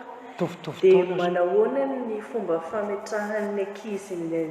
lanjanareo hoe olona mitovitovy taona izay samy tanoranora eny a dia hoe ohatrany hoe mba napetrany manana lanjany manokana ve nareo telo miravavy fa sa niraisiny zareo ohatrany hoe mitovy amin'ny zareo foana ny ohatrany hoe fifandraisany anareo zany arak'izay eny tena misaotranao betsaka amin'izay aloha na dia mitovy taona azy zay a satria efa fatany hoe mpianatra pastora dia ameny lanjanay tonga dia manaja anay izy hoe eny ary rehefa mitendry zany anay sy rehefa miainao amin'ny toerana io dia ajainy tokoa anay loha aza zavatra misy zany izy tena mpinamana anay tena miaraka amin'ny lalao zahay maninona kanefa mba hapetrany koa ny hoe reto pastera vavy zay zavatra misy dia rehefa misy olana anaty eo amin'ny dortoir anay aza dia mba mitatitra leka izy mama Lisy Estera raha lenina moa ro naovanay an'ny lenina tanydray dia zao ranona zao dia iny anay no mijoro manana resaka ohatra tia fitiavana ity dia rehefa tonga ny asabotsy dia eo ro misy fitiavana ny ana tonga le simpandry zareo dia rehefa tonga zay zany prezenteny aminay hoe ty zany simpanay ty zao dia ty zao dia mamarazana bary moa efa mampitandrina mananatra mba mandeha amin'ny orana ipetrahan'ireo eo fa tsy mahazo mivalapatra ela dia anaindray zany a rehefa ohatra izy a lasa tady hanao mihoatra ny fefy dia iny anay mampatsiaro tena hoe anina ohatra tsy mety andro zao fa mba zao no efa niteneniny renitsika dia anay koa nefa efa miprezenteny an'le zalahy tsy hita moa feto amin'ity anaty moa dia tsy maintsy tenena zava-misy zay dia rehefa sendra misy olana zany a miseho amin'ny zareo amin'le resaka fitiavana ohatra dia asa aloha fa isaorako an' Jesosy fa takany any meny tompo an'izay a dia tonga dia afaka miteny an'le zazalahy a manokana kely a tonga dia miteny an'le vehivavy koa manokana koa tonga dia mba nomeny Jesosy azy zay zavatra zay ary noetiko ny aina rehefa taty amin'ny nanao pasteromoniera taty amin'ny sekoly collège azy zany dia tena ohatrany hoe tsy hoe ohatra eny zavatra tonga dia efa hoe nomeny Jesosy azy zany zay hoe satria ny reninay zany nalana vavy mama teo amin'ny fiainanay izy tsy mba manao hoe ratsy zao tsy mety zao tsy mba nanao zany le reninay zany fa tonga dia mananatra tsotra izy tandre manaka sao lavo nalana vavy sao mandavy zanak'olona dia lasa mifindra ty amin'ny tena koa zany zay fiainan'ny reninay izay fa tsy ny fomba ny ray aman-dreny maro tsy mahazo miarakaraka zao fa ny tenanay zany tsamba nataon'ny mama zay dia lasa ny ainako koa dia rehefa hitako dangereux be le fifankatiavandry zareo ary misy olana ary tena isiady izy sy anina zany dia lasa tena miditra ny tena sady izy koa efa miprezente an'le olona zay nataony reninay taminay zany alohan'ny 20 ans efa hatrany amin'ny 15 ans dia mba nataoko tamin'ireo olona reo koa ny tena mamaha olana amin'ny resaka fitiavana ary eo koa amin'ny ankizy miady fampimonjomonjo ao amin'ny klassemandry zavatra misy moa zany miady ny ankizy dia tsy mifampiteny noho zany tsy maintsy manao intermédiaire n'ireo ny tena amin'izay fotoana izay dia miteny amin'ny anankiray aloha manambitamby dia atreon'ireny miteny amin'ny anankiray manambitamby dia mba izy aloha dia isaorana ny tompo dia henondry zareo tena dia miravina sady efa hoe ampianarina zay ny zavatra misy dia rehefa tena saraka anay rehefa tena vitana tena nalahelo ohatran'ny tsy te hiala tao amin'ny kilasy mandry aby.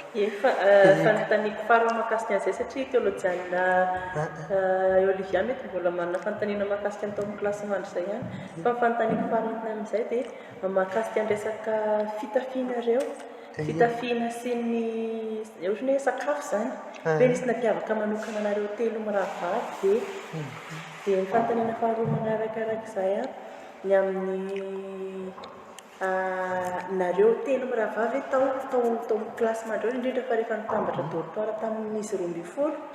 dia tsy nisy hoe fotoana mba hoe nifamalianareo telo mirahavavy na hoe nisy tsy fifankazahoana ka hitandry zareo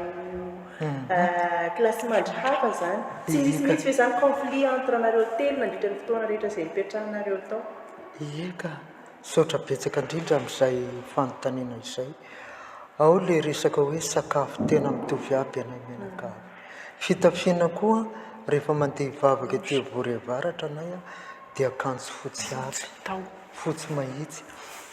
Fa ny conflit dia anay sy raha matoraly vao Helena azy, anay mirahavavy zany. Misy tsy ahafantatra an'ireo fa Godot zay ro nahita kely, Godot zay zany asa dia manao an'io mare anareo satria mifamaly anay Islène, mifamaly anay dia samy fampiteny roa andro dia zavatra misy zany anay Islène mihitsy dia Godot zay zany mahatsiaro an'izay vehivavy zay angazao izy tsy tadidiko na hatrany atsimo mahitsy le izy, ohatrany hatrany Tuliara dia izy zany mba efa zokizokony dia mahita ny nataona Islène, fa zany hoe tsy mahita retsy fa anay Islène ihany, i Godot ihany nahita an'izay nataony. Tsy mifampiteny anefa tsy hahafantan'ny ankizy fa mananana mody miditra eo dia samy manana lalany dia miditra dia izy ihany dia ratsy mahitsy marina mafy tokoa. Tsaroko anay Islène nanao an'izay dia Godot ny teny dia farany amin'ny rehefa nahatsiaro tena dia Lena koa efa tehiteny, samy tehiteny aby ihany ohatrany hoe misy hoe miandry azy dia anaka mba mifananana kely fotsiny dia iny an'izay tsisy efa samy miandry ny hoe ohatra tsy maharitra anay Islène mihitsy no niaran'izay fa anay Silisy tsy anisy mihitsy, izy Silisy koa tsy nisy fa rehefa le fitia ohatra izay nefa mafy be rehefa nisaraka tena eny niara-niasa teto dia lasa ohatra mpiray tapo tena eny mpiray tapo mihitsy moa anay fa izay ny zavatra misy hoe tsy maharitra monjomonjo ela fa ohatrany hoe ela re zany tsy mety. Ny fanontaniako koa amin'ilay tao amin'ny kilasy mandry tsy mitovy toerana ianareo teolojiana mpianatra pastora tao amin'ny ray dortoara tamin'ny ankizy hafa dia nisy fampiresahana manokana ve nataon'ilay tompon'andraikitra anareo tao amin'ny kilasy mandry sa hoe momba ny hoe zavatra tokony ataonareo manoloana an'ireo zazavavy tena misaotra anao indrindra amin'izay fanontaniana izay. Ramatoa Razanabary zany dia mananatra anay izy, mampahatsiaro anay izy ary tena reny tokoa ny hoe mba hijoro araka ny toerana mahapasteranay satria matsiraindray dia araka ny miaraka hoe vehivavy tovovavy be ao dia manao fihetsika anana dia anareo roa tsy mahatsiaro fa pastera anareo fianarana ho an'ireo anareo dia mijoro araka izany fampahatsiarovana hoe mba na amin'ny fihetsika na amin'ny fandeferana amin'ny asa maro ohatra hoe manadio an'iny trano iny ka ny ankizy somary mananina dia anay tsy miafaka miala nefa dia araka ny hoe vavolombelon'i Jesosy dia manao anay dia iny koa ny ankizy tsy maintsy manao rehefa misy mikomo maty seraindray izay fomban'ny ankizy dia anao nefa tsy komo izany mahitsy fa dia manao na dia lava be aza dia iny ankizy mahatsiariko tena hoe tonga dia lasa manao koa izy ko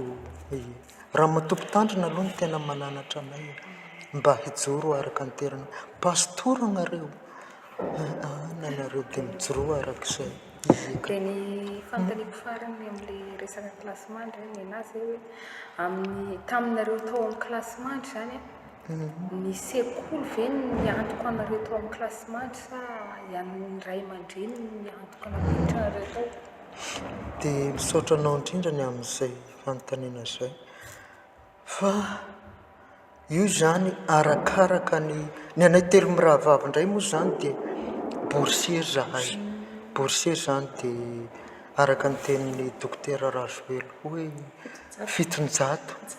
dia io zany no alohan'ry mpiatoka anay isam-bolana ao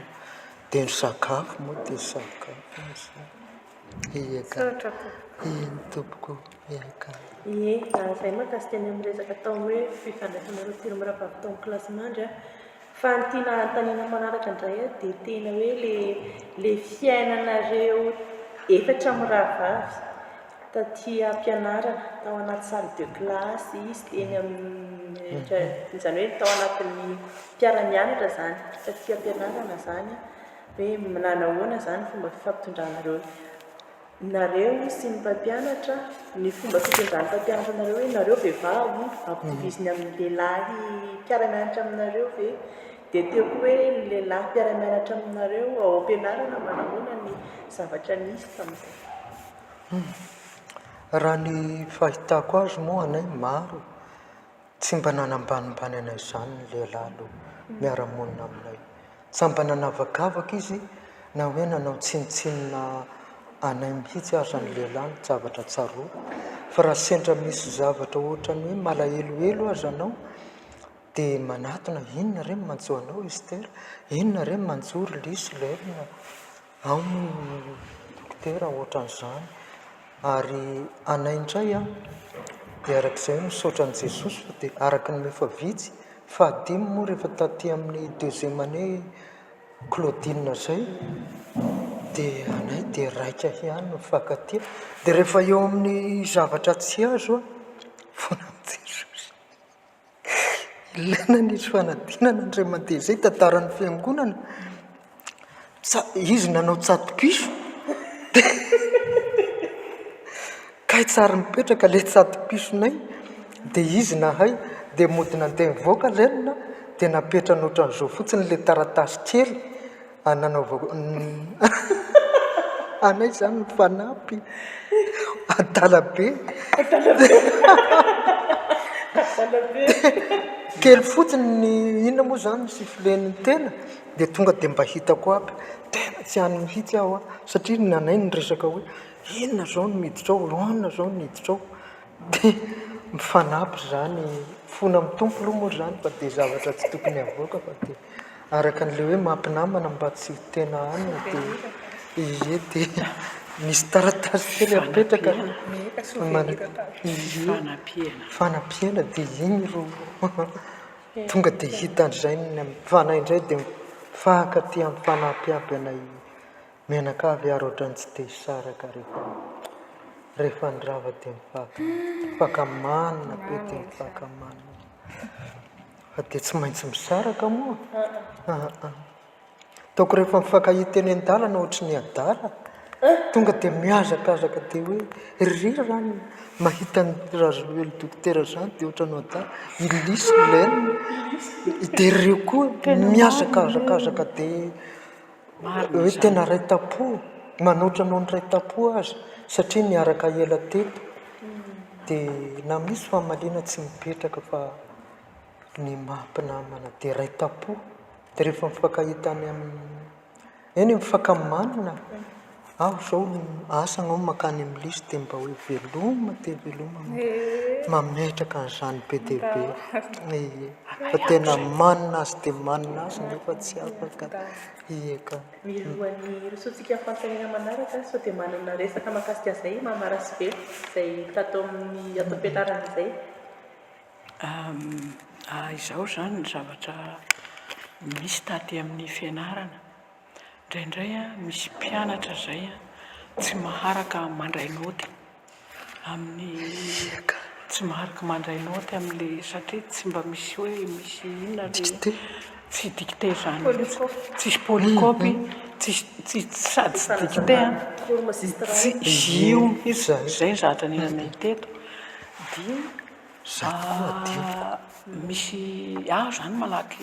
mifanoratra be angarosolena dia mazoto mizaran'izay satria ny mpianatra sasan'ireo zaraina makakahely mihitsy ireo ao indray mba hantiana ao indray mba hantiana fa tena izay ny fankatiavanay teto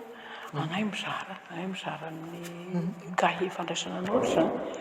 dia anankiray koa ankoatran'izay teto amin'ny campus teto misy groupe izay mivondrona miaraka mianatra amin'ny toerana anankiray dia matetika izy io le groupe anankiray niarahako zany miara-mianatra taremin'ny tranony Trabonjy iry ambony ao matetika zay rehefa alahady hariva dia miara-mianatra eo mamerina ilay zavatra natao tamin'ny herinandro adiloko fa fiainanay telo koa zay izay ka indrindra ho an'ny any tadadinao ny patolona kilasy ere tena voatonga izy dia matory no ny antony manokana dia sadadidiko ny anany fa izy zany tena hitanay io tena mila fanampiana be dia be tao amin'ilay groupinay tao dia izay zany zavatra ny fanampiana tao anatiny io misy groupe mifanampy ohatran'izany dia izay nahavitana n'ilay fianarana teto fa raha tsy izay hoe ny mpampianatra tena cours magistral be tavelany fa dia tena misy décalage be zany le anareo tao am-pianarana hoe tena misy reraka be satria mifanampy satria ny fanampy dadio eugène izay le tena reraka be mihitsy izy satria tonga an-dakilasy hoe dia matory na tamin'ny anay telo miravavy manampy azy dia lenina ndraiky olo malaky dia anay silisy rehefa eny amin'ny kilasimandro maka amin'ny lenina hoe anay tsy anaharaka an'tiako manakory ty dia iny anay miravavy mandika amin'ny lenina ieka da le fiteny latra moa zay zavatra nisy fifanampiana zany na teo amin'ny fianarana akaiky fanadinana zany taloha zany ny teto taloha mianatra mandritry ny herintaona talohanay io ny teto ny tsy mba nisy fanadinana zany hoe isataona dia misy fanadinana fa tsika tapataona anatin'ny 4 taona iny zay vao ataony fanadinana dia io le mahavoan'ny pastora taloha teto reny be surmené satria narana indray mandeha agnatin'ny 4 taona iny adinina indray mandeha le farany efa niova zany tateoriana zany novana dia natao isaky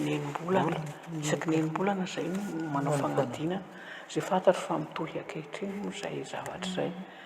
fa tena surmené le mpianatra taloha hoe misy lasa dala ambany simori sofina visika daholo ny sosa lasa visika nefa zavatra dia tsapany mpampianatra teto zay dia nivany le système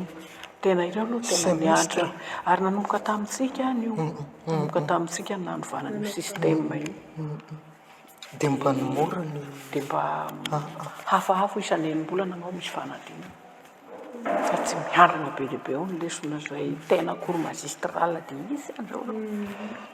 izay eny tompoko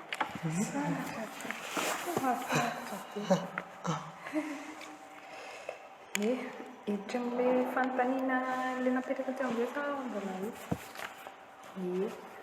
ny fanontaniana hiditra amin'ilay mitaboroa tsika le fiainana kristiana fiainana maha kristiana ahitany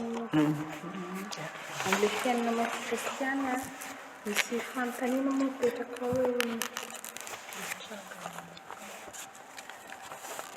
hoe ny tenin'Andriamanitra tianao indrindra tianareo indrindra dia hoe olona ao amin'ny baiboly mahafinaritra anareo indrindra dia ny fikarohana teolojika nataonareo dia ny fifandraisana manokana tamin'Andriamanitra dia ny fahafantarana sy fifandraisana amin'ireo ray aman-dreny mpitondra toby lehibe mpifoazana dia fifandraisana tamin'ny rafim-piangonana.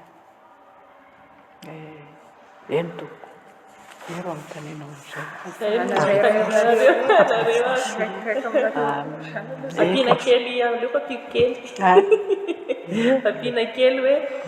mialohan'izay papiko kely ilay hoe teo amin'ny fiainanareo ve nisy tranga manokana namarika amin'ny fiainanareo dia nisy asa hafa tianareo takoatry ny asa teolojiana ve? Ay eka le trangam-piainana manokana andraso angamba iny ataoko manaraka rehetra satria mifamaritra amin'le fiantsoana manko zay le trangam-piainana manokana zay fa ny amin'ny le tenin'Andriamanitra zay mba tena mba nahafinaritra anahy misy maromaro fa reto zany salamo 7:20 io dia ny salamo 7:2 andininy 2 izay moa ny fanevany jobilika fa 7:2 andininy 2 iny dia ny ity ny tena logo mpiainako zany Exodosy 4:20 andininy 4:20 io le tena anankiray izay iainako tena niainako hatraminah kely io nanomboka tamin'le tary amin'ny kilasy voalohany tary izay saika ny vonoan'ny ankizy vavy tao an-tanàna aho ny antony manokana dia tonga dia mba aminao dia tena io Exodosy 14:14 io ny mitazona tamin'izany akoatran'le hoe zao natoko 7:20 sy ny fanevantsika Isaia 3:20 1-2 iny tena mahafinaritra be mihitsy izy dia ny olona roa ny tena mba tiako ny baiboly dia ny Estera sy Maria. Estera sy Maria ny tena tiako mihitsy reo roa vavy reo. Maria reny Jesosy any io ilay hoe ny tenana Maria tena zava-dehibe tamiko dia ny fikarohana teolozika izay natao zany ny anankiray tena nitonahy be mihitsy mahakasika ny amin'ny vehivavy ny amin'ny fika vehivavy dia nanaovako doctorat moa zany ny amin'ny fanahy masina io ireo ny fikarohana teolozika izay natao dia ity ary nareo miresaka hoe fifandraisana manokana amin'Andriamanitra miainga tary amin'ilay tranga manokana anankiray tary le saika ny vonoan'ny zalahy dia lay vavaka le fifandraisako manokana andreo dia vavaka hatramin'ny fahazazana io amin'ny zavatra rehetra zay sy hira tena tia hira tiako ny hira dia vavaka sy hira izay zany le fifandraisako amin'Andriamanitra dia hira fisaorany iray ny tena mahafinaritra dia ny mahakasika ny fifandraisana fahafantarana sy fifandraisana tamin'ireo ray aman-dreniny toby lehibe mpifoazan'ireo ny tena ny fandraisako voalohany zany dia mama volahavana Germaine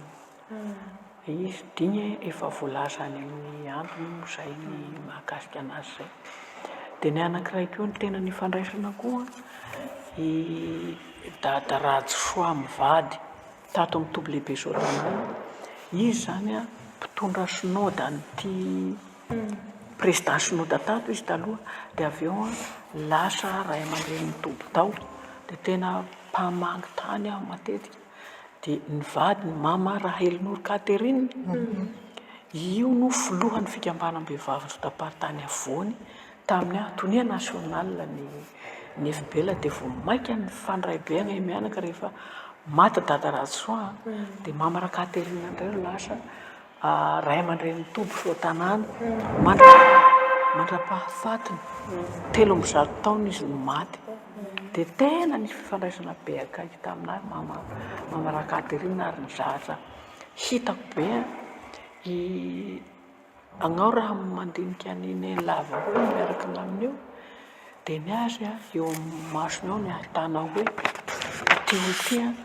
dia misy communication amin'Andriamanitra foana na mipetraka eo azy. Tena hitanao hoe zany izy na miresaka aminy ianao vetivety any dia iny lazandray. Fa i mama Rahelo Katerina miresaka aminazy zany moa dia fifaliana hatramin'ny voalohany tonga amin'ny farany. Raha olona nanam-pifaliana dia raha matoa mama Rahelo Katerina zany fifaliana zany, nana fifaliana be ty ray aman-dreny ty. Fa zay dia zay ray aman-dreny zay tokoa. Dia ny anankiray eo amin'ny rafim-piangonana zay moa ilay anankiray. Ty fifandraisana tamin'ny rafim-piangonana ty tena faran'izay anisan'ny anankiray nanahiranahy. Ny antony dia izao, raha mbola teto amin'ny efa tao anatiny hoe efa miasa zany zay no teneniko. Nangataka isika teoloziana zany teto amin'ny salta teto no hoe mba mangataka isika tamin'izay nankalaza ny 7 taona dia hoe andao mba hangataka hanao trano eto satria ty toerana ty malalaka be anie dia mba meo tany kely eto zahay teoloziana hanaovana trano fanamariana firy re iny 5 taona angamba zay nalefa ny taratasy dia voarirarira tany rehetra tany zay taratasy zay dia tsy tafita dia nivaliny non ny tanyntsika nefa eto angalarin'ny olona ny eo ambany eo mikisaka le olo zao andreo vao tena hita amandrava hoe eto zany ny anareo fa efa nangalariny olo tany efa mikisaka makaty amintsika izy ny ato varatra ato hitanareo ty maky ay moa zao ny borony maky Madagasikara iry ambany ry trano maky Madagasikara io any sisy ny avaratra io raha mijerinareo le tompon'le trano mangazay efa ty amin'ny tanyntsika io dia nanaovany building amin'izao eo tena efa ty amin'ny tanyntsika io dia atsika nefa nangataka tsy nahazo fanarirarira ny rafitra même chose mbola nangataka koa tsika tamin'ny herintaona hoe mba meo tany zay mba hanamariana le 50 taona dia tsy haiko ny hafaran'izay taratasy zay moa fa henohenoko mama Baoro milazany hoe hamena mantehana hony isika teoloziana raha niorina trano dia any an-drano manelatra fa any tsy nangataka hoe taizana fa tany fotsiny tsy hoe nazanaiza dia hoy ny FLM tamin'izay hoe any an-drano manelatra fa any misy tany malalaka ho anareo hono dia tsy zany zahatra tena tsy dia mahasoa atsika nefa lazaina ihany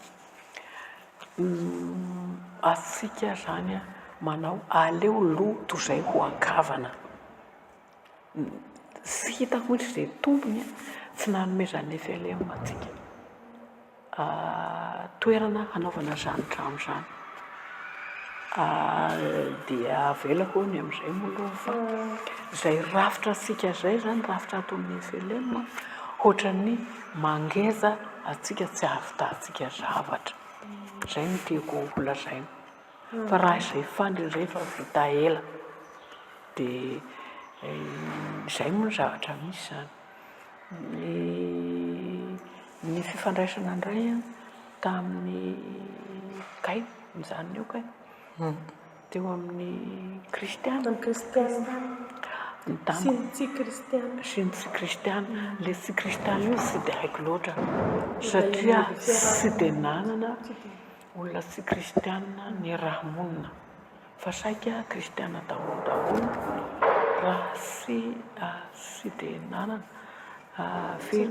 fa nahafinaritra ny fifandraisana tamin'ny kristiana le fifanazana sy le fitiavan'ny kristiana anao satria ny manome anjara vavaka na roa teny mandrakarivo reo kristiana tsotra reo indrindra moa amin'ny fibelona ao dia angaotrany tsy mahavita fa dia tena manazanao izy ka ny hamaranako an'ity dia zao isika zany dia zao vonona mandrakariva ny tena vonona mandrakariva amin'ny fotoana rehetra satria omen'ny olona tsara ny fitoriana ny ten'Andriamanitra ny antony nahatonga nanana ilay fahavonana mandrakariva dia efa voatefy tao amin'ny fiainana skoty taminahy sy fitenina ny lovotoanahy izay averimberinay amirenay ny lovotao tao amin'ny tily zany averina mandrakariva ao tely hatrany vonona mandrakariva tely hatrany vonona mandrakariva dia vonona mandrakariva io zany mivoy ianao amin'ny fotoana zay anomezan'ny fiangonana anjara anao dio angamba lakile an'ilay resahintsika tao ambony fa aleo sika vonona mandrakariva hanao zay ampanaova ny kristiana na ny fiangonana fa ilay fandavatsika andry zareo manimba ny communication eny tompoko dia toa ilay fara hoe lesona ny anarana taminahy teoloziana zay sainy le asa hoe kristiana fitrampanana ny asan'ny rina hoe mba hatao ankoatra ny mateolojiana zany izao hoe andraso aloha le trangam-piainana le trangam-piainana nanamarika ary zany dia ity ny zavatra nisy rehefa nanao velomany bebenay aho mama Ramaria Estera zay ny nitavako an'io anarana roa io mama Ramaria Estera rehefa nanao velomazy aho tamin'ny janvier le handeha hianatra taty tamin'ny 74 dia ity ny tenin'ny bebe taminahy lasa tsodrano hoy bebe bebe ho aho handeha hianatra amin'ny collège pastoral agnivory any ho aho zany dia hoy izy hanao an'io asa io ianao hanao an'io asa io ianao izy le hoe pastora sy nolazainy zany hanao an'io asa io ianao handeha ianao zay ho izy dia handeha anao izy ka izao izy mahaiza mionona mahaiza mampiony tena rehefa misy maty ty tanàna ty fagnao handeha ary tena ndiahy io zavatra tenin'ny bebe io nandiana maty ny iraha aloha mbola le dadany tera ny oatrano madama tramo anadahako moa ny dadany i babaka ro maty taloha maty ny dadanay 84 aho Antananarivo fa tsy nahazo tsy mo telefona tamin'izany telegrama izy nalevina andro alahady ny telegrama voarainay alatsinainy ty zany aho le zavatra voalohany tenen'ny bebe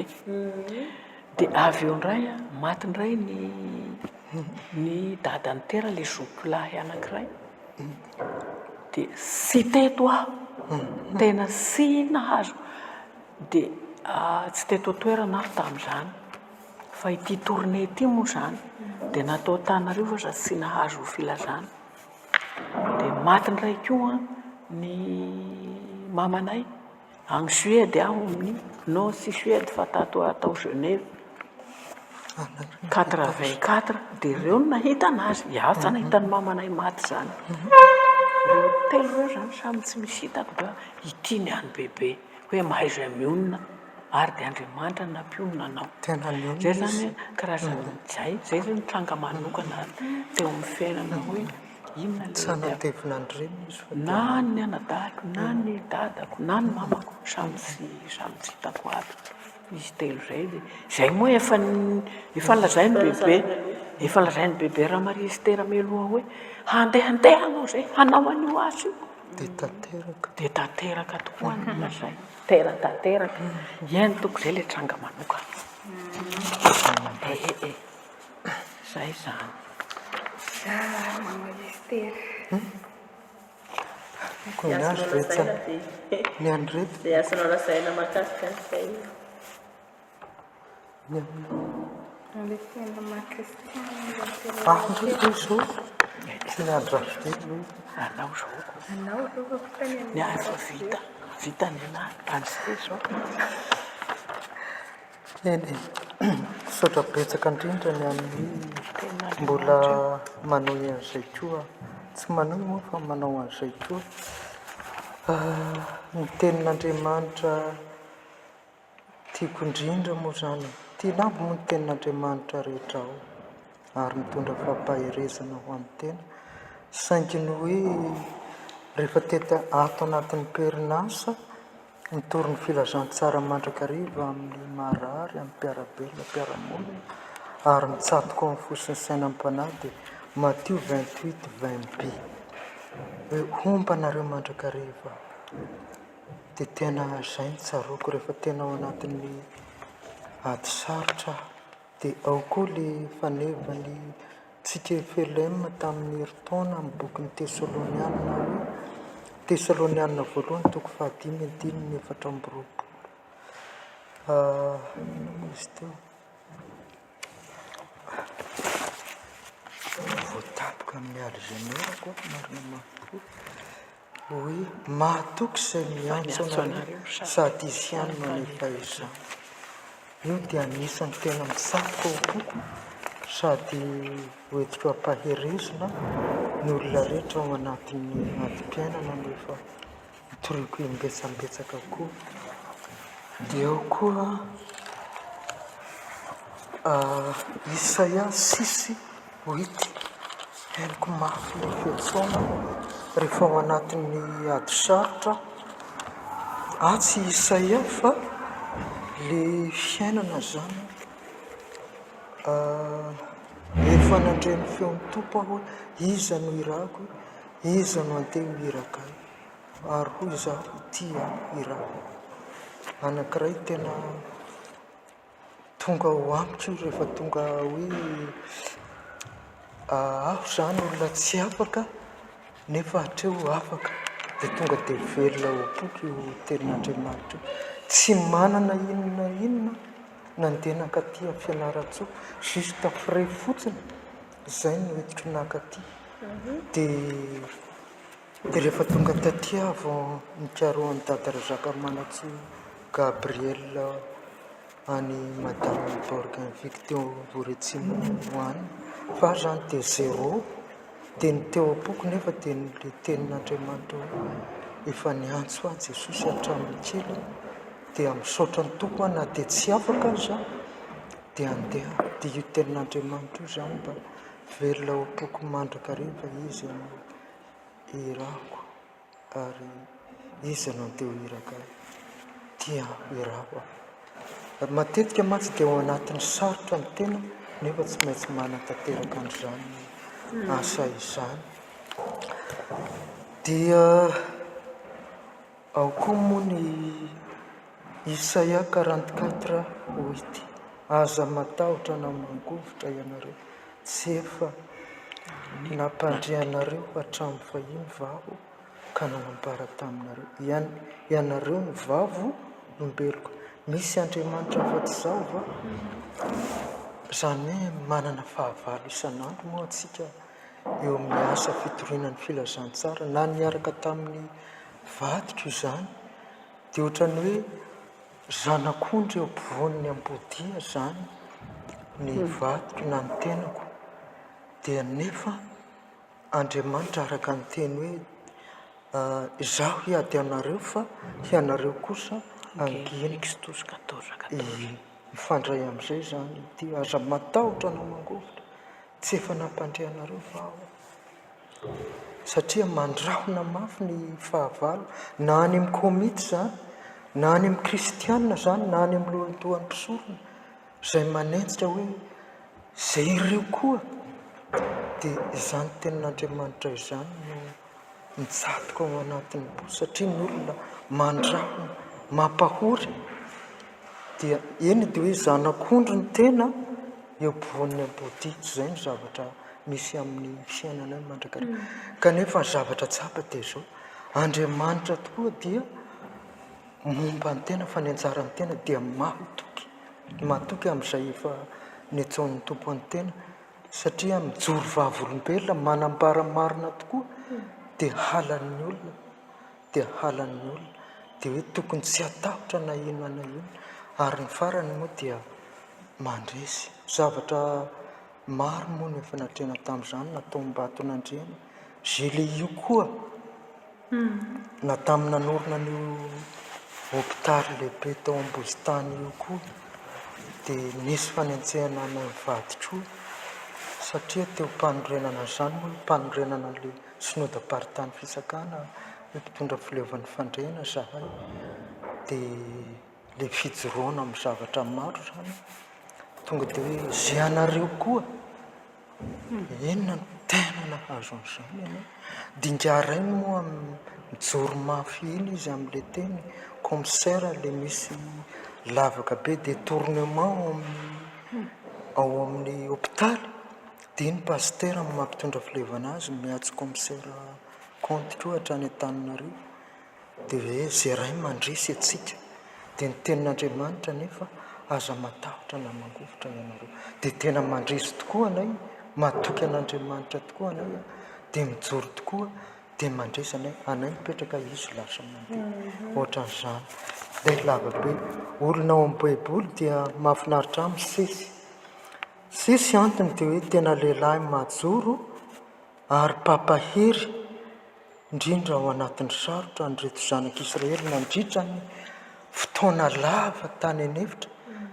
ao anatin'ny sarotra zany na dia monimonina azy zareo hoe tsy alao ve anay miverina makany Egypta tsy misy fasana fa eny zavatra maro monimonoana tamin'ny olona tamin'ny sesy kanefa zany lehilahy zany asa tsy fantatro zay lidera nitovy amin'ny misesy fa izany lehilahy zany no tena ozy aho hoe mba hovena moa no tena ho tahaka an'izany hoe mba hahajoro izy enjehan'ny olona monimonoana ny olona nefa ny ataony dia ohatra hoe atao amin'ny exodosy raha ny enjehan'ny Egyptianina ny zanak'Israely atao amin'ny exodus 13 hiditra 14 dia hoe tsy misy fasana va tany Egypta no nentinao ho faty ety anevitra zay nahoana no nanao zany taminay ianao ka mitondra anay nivoaka avy tany Egypta dia avy Elohany zay eo alohan'izany anefa misesy tsy mba hoe kivy izy fa hoe misesy hoe aza matahotra anareo mijanona fa ho hitanareo ny famonjeny Jehova izay ataony ho anareo ho anay ary mibetsaka ny torabato ataon'ny zanak'Israely an-dalana tsy mety iny moa reto Israely reto fa lalana lavitra ary na ny rano ihany aza ny hoanina ihany tsy zazam-behivavy toa fa hoe ny amin'ny andro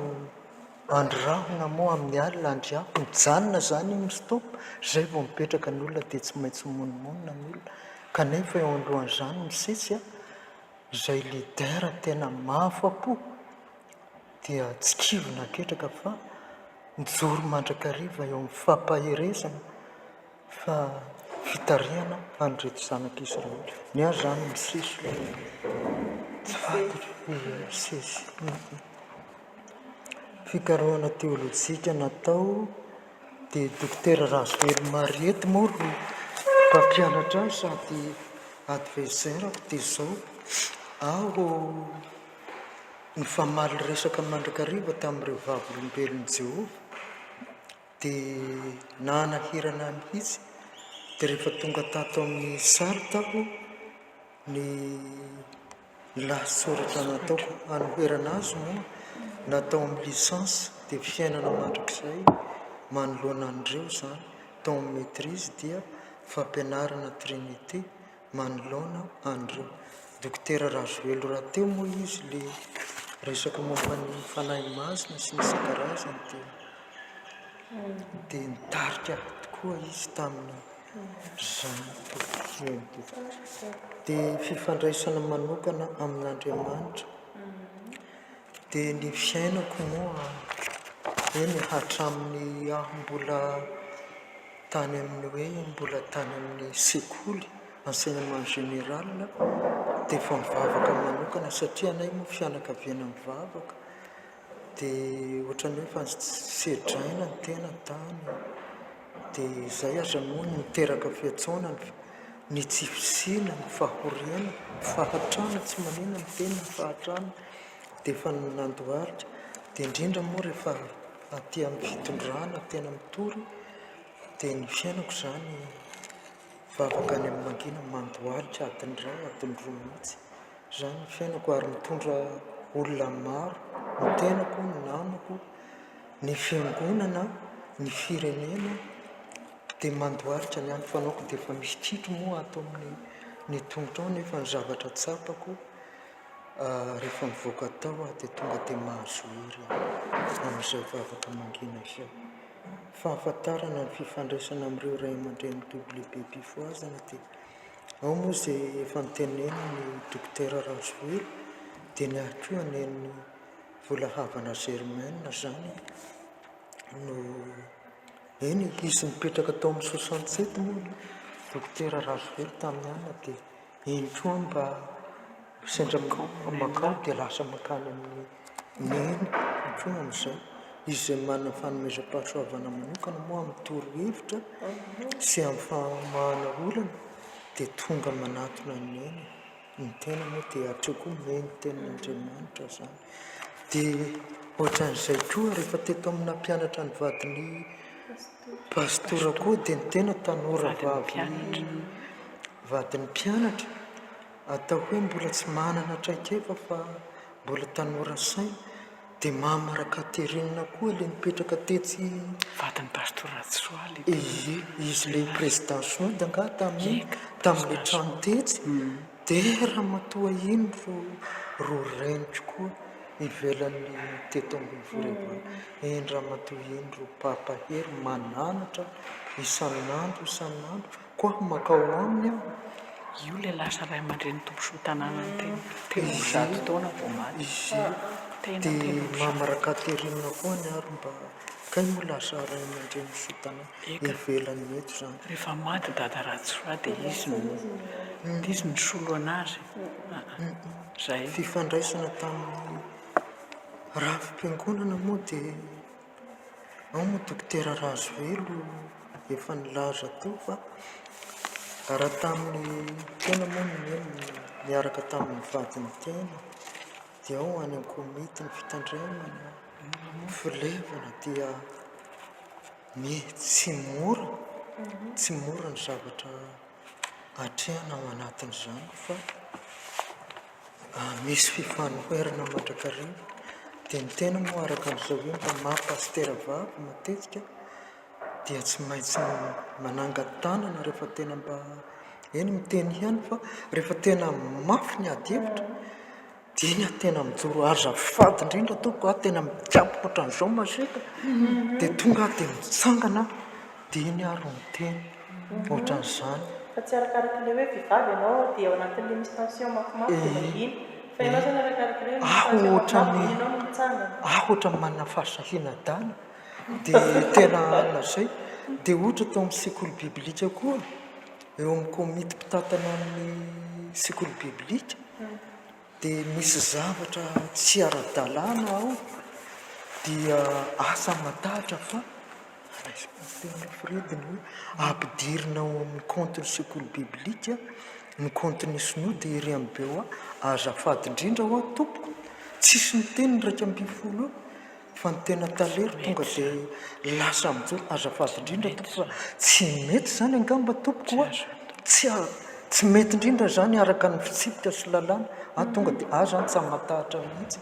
zavatra ohatran'izany ny Jesosy tonga dia mijoro tonga dia iny izy no tsy miteny amiko izy loha ray volana fa tsy amivakoloha dia rehefa tao koa tamin'ny 6e promotion mpianatra tao amin'ny SB dia nivory ny komity mpiandraikitra ny sinoda hoe tsy handefa mpianatra handeha hanao fanadinana any Atsimon'ny Voa kanefa ny ankizy misy hatrany amin'ny 10 ao amin'ny sekoly biblika tamin'ny 6e promotion dia nanteny hazakazaka aingana lahariby maraina dia rehefa lahariby tolakandro naseho araka ny fanapahan-kevitra atsika dia zao tsy andefa olona atsika hanao fanadinana amin'ny STPL azafadindrina tompoko dia misaotra anareo nanao an'izay ataonareo ahoana ny vocation fiantsoana n'ireo olona misy olo amin'ny sekoly biblika ary misy telo any velana dia tsy miteny aby moa ny pastora manontolo dia jereko tsara ohatr'izao fa aloha mijery sosan'izay sahy mijery olona sy mananina zay dia anano dia sady miteny mafy be aho dia eo ny olona ao fa raisina raha matotale ny teninao izy raisina mihitsy dia nydinihana tany amin'ny vomera nalefa ireo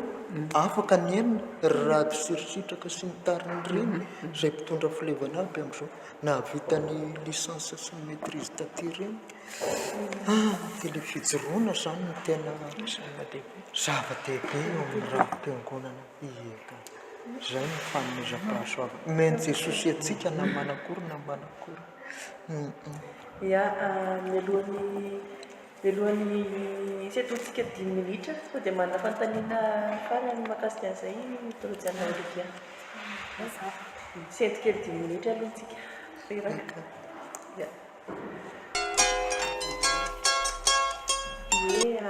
amaraparana ny dinidinika tsika fantaniana faraparana eto aminareo mirahavavy moa zany hoe tena nahafapoanareo tokoa ve le hoe tsy natao ordinationa rehefa vita ny fianarana teto fianaratsoa teto amin'ny STL zany dia nareo tena hoe nahazo poste nahazo tendrena ny asa fa tsy natao ordinationa dia afapo tamin'izay ve nareo rehefa nanatanteraka izay asa izay misaotrana indrindra nametraka izay fanontaniana izay taminay tena tokoa moa araka rehefa voalaza tary aloha dia ny hoe mitondra fitandremana ary miala tao satria tsy hoe tsy atao ordination tamin'ny manokana aloha zany dia tsy mieritreretiko ho olana teo amin'ny fiainako zany satria ny zava-dehibe amiko dia hoe nanana efa nandalina ny tenin'Andriamanitra aho dia afaka miasa na dia tsy hoe atao ordination maso zay zany ny zava-dehibe tamiko na ho maty ihany na tsy ho maty ihany dia afaka miasa afaka mitory ny filazantsara afaka miakatra polipitra dia tsy dia olana tamiko zany ny hoe na natao na tsy natao ordination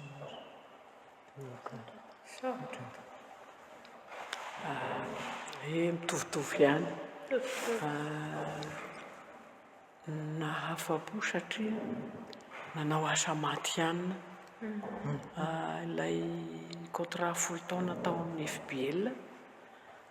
sy nampianatra teto amin'ny salta na tsy vita ordination azy ny tompoko dinga ny amin'izay hoe ordination tamin'izay raha amin'izao ankehitriny izao dia manao ahoana zany ny fomba tsapanareo tokony hilaina amin'izay ve le ordination raha amin'izao vanim-potoana iainantsika zao hoe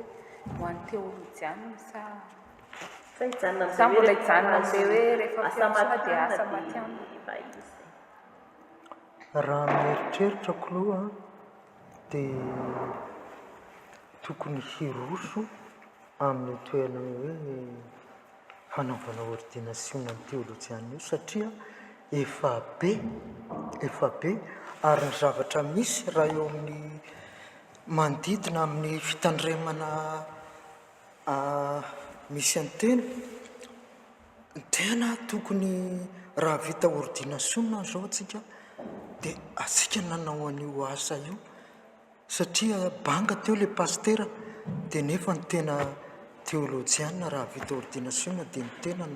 nanao an'io tsy vanao io dia ataoko ry raha nalitara io ka ilaina mihitsy zany le ordination amin'izao fotoana izao satria na tamin'ny androny tena zay azy zaho hoe mahatsiaro hoe banga ny pastera nefa ny tena io ary amin'izao fotoana zao efa betsaka reo ary efa betsaka ny toerana fitandremana zay hoe ny mpiasa no inona moa ny fiteny dia tokony ilaina aloha amin'ny eritreritako amin'ny manokana hoe ilaina le herisona amin'ny fanaovana ordination an'ireo vehivavy maro ireo na ho any amin'ny toerana asa fitandremana izy na tsy ho any amin'ny toerana asa fitandremana dia tokony atao ordination izy zay no eritreritako ny efa moa dia an'Andriamanitra amin'ny fotoana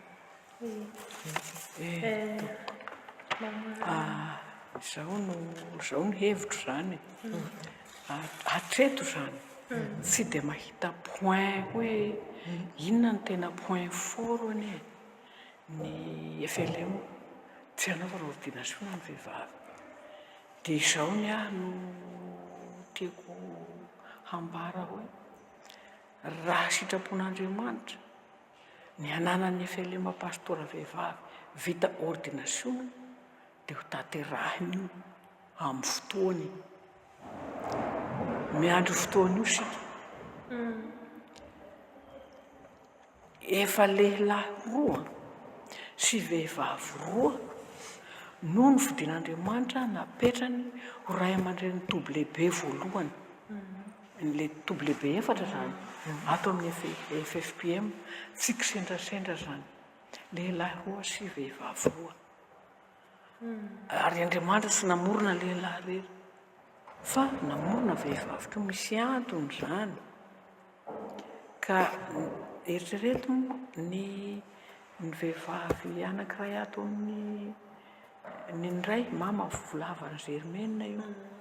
tao ny teneniko teo hoe mama Rakaterina vehivavy eny zany ray aman-dreny toby zany dia miandro fotoana io sika miandro ny fotoana zay hanatanterahana Andriamanitra zany fa iaho aloha dia mino matoky aho fa koa mino ho avy io ny ray androany tena ho avy io fa na tsy amin'ny andronay aza hisy io ary efa misy zavatra maromaro zay ananana zany fanantenana zany fa hisy io dia tsy tokony hanary toko sika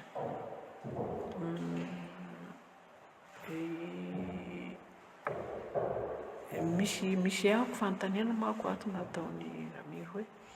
tsy mbola nanao dingana ve zany misy zahay ny amin'ity ordination ty raha zahay efatra samy rery aloha tsy nanao an'izany zahay satria avy hatrany zay dia nahaso asa daholo ny mamiraly vao helena tonga dia toneny isiko lehilahy tato amin'ny miaraka tamin'ny ino mademoiselle Cleveland tato amin'ny sodapartany afovoany dia samy nahazo asa dia tsy misy zany hoe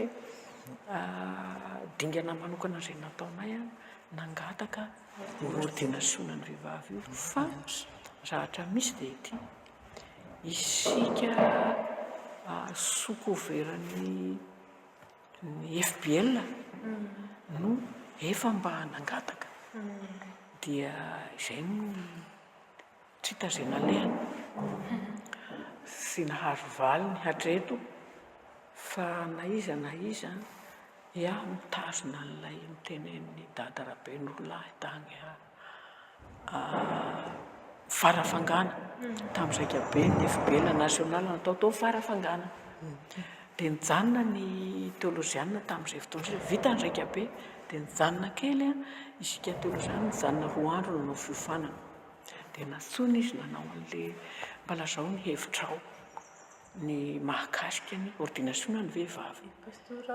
pastor Raben'Olahy Benjamin filohan'ny FLM fahafiry angaha izy ohatran'ny voalohany karaintro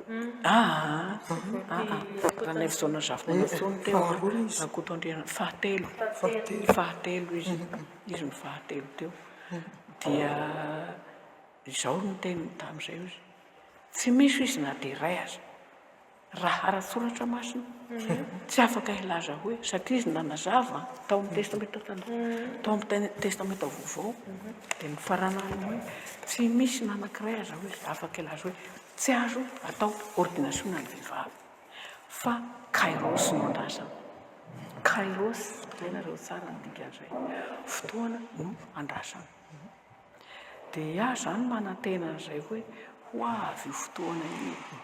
raha ny zava misy amin'izao a mino mihitsy ho avy io ho avy io fisika zany a sanatoetra kely mila faharetana sy fanantenana sy vavaka dia izay no fantatro hoe azo lazaina fa ho avy io aho zao maheno amin'izao hoe misy sao dia katolika izy nianasy ny masera ao amin'izao a mangataka ho mpirehetra koa anareo ve katolika ay eka mandre an'izany a efa voatanitanina revo teo mihitsy zany hoe ny masera mangataka ho mpirehetra dia zao zany nivozin'ny olona misy mivony hoe nahoana no misy miaramila vehivavy misy ny gendarme misy ny gendarme vehivavy ny FJKM efa mahana pastora vehivavy ny amin'ny secte reo fa misy ny pastora vehivavy fa nahoana asika FLM no tsy mana tena hoe pastora vehivavy zany ka aza manary toky raha hoana aza manary toky sika fantany kely amin'izay hoe izy io hoe zany hatrany am-boalohany mihitsy mba fantatrareo hoe inona ny antony tena satria raha fahazahoko azy zany tena zavatra efa bloqué hatrany am-boalohany zay resaka ordination hatramin'ny voalohany le nisy an'le hoe vehivavy teolojiana dia efa tonga dia misy hoe vehivavy teolojiana égale tsy atao ordination hatrany amin'ny nampisan'le vehivavy teolojiana voalohany indrindra dia mba fantatra ve hoe inona ny tena antony tamin'izay na tonga an'zareo tonga dia teny hoe nareo vehivavy tsy atao ordination tamin'izay fotoana izay izao na raha ohatra ity fandrazaiko ny ando misy gazety ny finoantsika any zay gazety ny finoantsika zay dia nampanoratana tamin'ny gazety io a i dokotera i pastora Samuelsen dia zao no lohateny hoe tsy azo atao ordination ny vehivavy satria raha araka ny lazain'ny Paoly dia ao ka hangina ny vehivavy raha ao am-piangonana le contexte amin'ny kortiana zany satria nampikorotana tao am-piangonana ny vehivavy dia iny zany novoziny ara-tsoratra masina novoziny pastora norvégiana le pastora nanao an'io dia i dokotera Perindray nampanoratana ny hoe hatao ordination ny vehivavy dia ny azy nivozina zany ilay fanjakam-pisorona ny mino rehetra zay ny any dokotera Perino notazona tsy maintsy teolojia moa zany soratra masina nitazonanao zavatra izay atao dia ao moa asa natadidiny ramatoa mamistera le izy satria tamin'ny pastora Samuelsen zany nanao an'io tao an-dakilasy tao aminay nanao any hoe aoka hanginany vehivavy raha am-piangonana dia nanangatanana i pastora Eugène Martin mbola tsy pastora izy tamin'izay mpianatra promotionnay tao azafady ho izy azafady ny lehilahy no nasahy nanao an'izany azafady mbala zao anay manao ordination ve ny Norvezy sa tsy manao dia manao izy fa zaho hoe tsy poro an'izany tezitra mihitsy i pastora Samuelsen tamin'izay dia ady hevitra rahabe tao an-dakilasy izay tsy nipotra raha izy raha tsy deuxième année zay efa deuxième année zay vao nipotra zay zavatra zay fa tamin'ny première année tsy nisy dia moa zany tsy hotantarako eto loha izy fa zavatra vokatr'izay hoe ko angina ny vehivavy dia nangina tokoa rehefa nasaina mitoroteny tato amin'ny chapelle anjarako le asa tadidinao tsara angamby listera dia noentiny ny noentin'ny raha ny kitapo agnay zany tamin'ny deuxième année dia efa omenanjara mifandimby mitarika ny fitaovam-bavahana ato amin'ny chapelle hanaovana pratika amin'ny toriteny satria vita ny momila atika dia hanao toriteny ato amin'izay dia anjarako dia satria izy ny tena inao ka angina ny vehivavy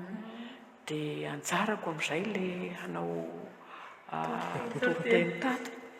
dia aza-mbola may anao dia zao ny raha nataoko tamin'izay Ngas Johnson amerikanina no hisara ny satria misy le pratika atao misy lehilahy zany zay mpampianatra lehilahy zay asaina mitsara n'izay mitoriteny Ngas Johnson no sarany na ratako manontolo ny toriteny dia nateriko tany amin'ny Ngas Johnson pastora Johnson azafady toko ity ny toriteniko fa iaho tsy hiteny an'ity ao amin'ny culte satria nampianarina zahay hoe aoka angina ny vehivavy raha ao am-piangonana dia ity ho aho ny toriteny taitra be mitsy Ngas Johnson izay ho izy zao aho no ataoko tarika hiraho dia vavaka dia vakioko texte io dia avy eo aho manome aho hira anankiray dia mifarana dia farana izay no ataonao izay no toko fahitiny toriteny eny ary tsy maniny allez voir première heure amin'izay avy tao agnay avy tao aho izy no nampianatra antsika le tadidina le norvégiana no hampianatra anay dia hoy izy avy any sady tena hitako hoe hafahafa tsy alezo mihitsy izy lehilahy norvégienne ay Ngas Samuelsen re bibliothécaire ataony tao mivida mbola ao ve izy iny mihitsy rangahy iny ane zany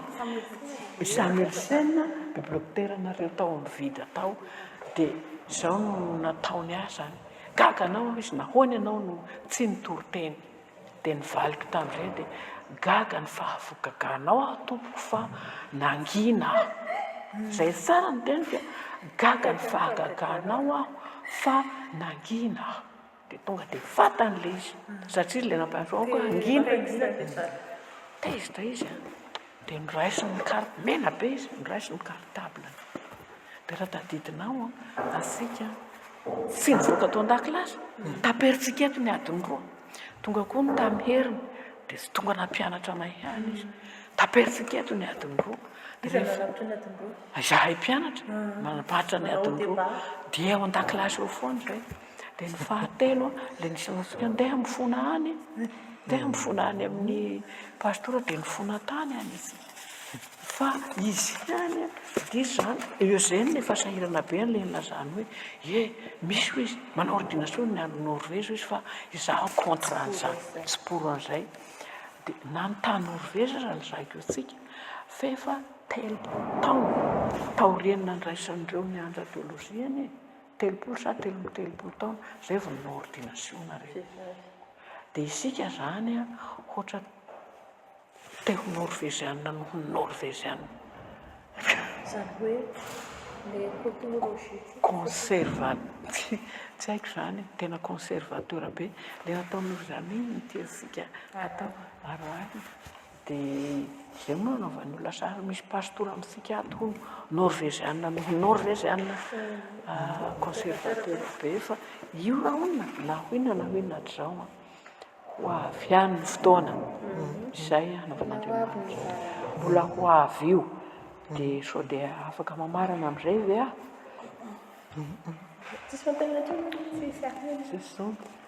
dia ny ahy zany mba tiako hamaranana n'ity resaka tsika ity dia zao raha ny hoe ny fiantsoana nanjoanay reto zany ary so raha fazaiko ny anareo tena sarobidy ny fanabeazana kristianina ny ainana tao amin'ny ray aman-dreny ny ainana tao amin'ny ankohonana kristianina tena sarobidy fa ibebena izany raha onona izy olakilosy revay hotsika zany mamohanay isa maraina Re tompo-zana harenay amaova teatory ibebe raha Maria Estero sara feo tena tanàna ray manontolo ambodravaka mandreny feony bebe aby isa maraina manao andro tompo-zana harenay iny dia nivavaka mosy ny fahataony eo zay izy voafohamano fo maraina be any zany dia izay zany ohatra ny lakiloso foana ao aminao ao ka saribity ny fanabeazana kristiana ataon'ny zaza koatra ny fitoam-pavahana moa zany nataony ray aman-dreny ny dadabe ny bebe ny ray aman-dreny miteraka sy namany tena sarobidy zany fa manampy be deaibe amin'ilay fiantsoana izay anananao amitanao ny vokasionao sarobidy be ary zay no sy tokony ho kivy atsika teolozianina hoe tsy atao ordinationa fa ilay Andriamanitra izay matso ny nananao izy ihany no hanefa izany ka tsy tokony ho kivy atsika tsy tokony ho kivy hoe raha sy atao ordinationa tsahoagny aho izay saorako manokana hatramin'izao ny teolozianina izay manohy mianatra ihany tonga miditra mianatra ihany makany amin'ny mianatra amin'ny STPL ihany nefa dia efa izao no ataon'ny fiangonana atsika ny antony hisy io satria ao ny fantany atsika n'izao efa 300 misy atsika tsy zay efa 300 mahery ka saoran'i Jehova rehefa nahiko ary misaora azy aza misy atonoina ny fitahiany rehetra izay tsy azo tany saina aleko ho Lutera manisa ny fasika eny amoron-dranomasina toy izay hampanisana ny fitahian'Andriamanitra izay natao tany ary io marina ka dia misaoran'i Jehova rehefa nahiko ny tompoko nao sao dia amaraparana mama Estera zao dindinika atsika zao sao dia misy zavatra mampangitahitana manokana fa amaraparana anazy dia misaotra betsaka indrindra ny amin'izay fa mpiangamba izay raha dokotera Razoely izay tena ampy izay fahamondrana izay akatatsika zany ianao mamarana azy am-bavaka vavaka atsika faly misaotranao tokoa ny fonay Andriamanitra ray zanaka fanahy masina fa lehibe ny fitantananao vombinanao ny fiainanay ny tontolo andro iny izay nitondranao anay teto amin'ity toerana ity ny tanila aminao ary nanatanterahana izao zavatra kasain'ny mpanomponao izao momba anay mirahavavy mianaka ary misaotra indrindra koa tamin'ity tolakandro ity izay fotoana maranana an'izany mangataka anao anefa Jesosy malalo ianao no ampahery hatrany reto mpanomponao reto izay mikasa eo amin'ny fanatotosana izany antsakany sy andavana mba ianao no taridalana azy hanome saina hevitra azy tanjaka fahasalamana fifaliana mba tsy ho kivina ho ketraka eo anoloan'izany fikasana izany fa misy tokoa ny fitsapana eo am-panatanterahana an'izany dia taio izy atoky fa ianao izay Jesosy efa nitondra azy ho amin'izao zavatra izao dia tsy hamela azy irery tokoa ka dia apetraka hifeno eo am-pelantananao izao asa ny mpanomponao izao ianao no ivony izany mandrakariva ary tsy anakiry tsy anam-pahefana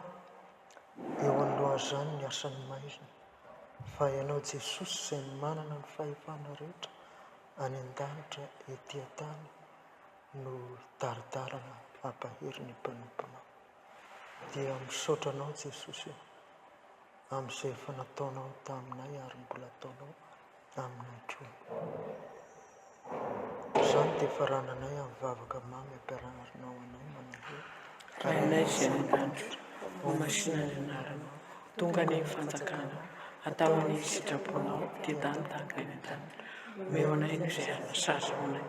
ary mamela ny elokay tahaka namilana izay meloka taminy aza mitondranay amin'ny fakampanafa manafahanay amin'ny ratsy anao ny fanakana sy ny hery ary voninahitra mandrakizay.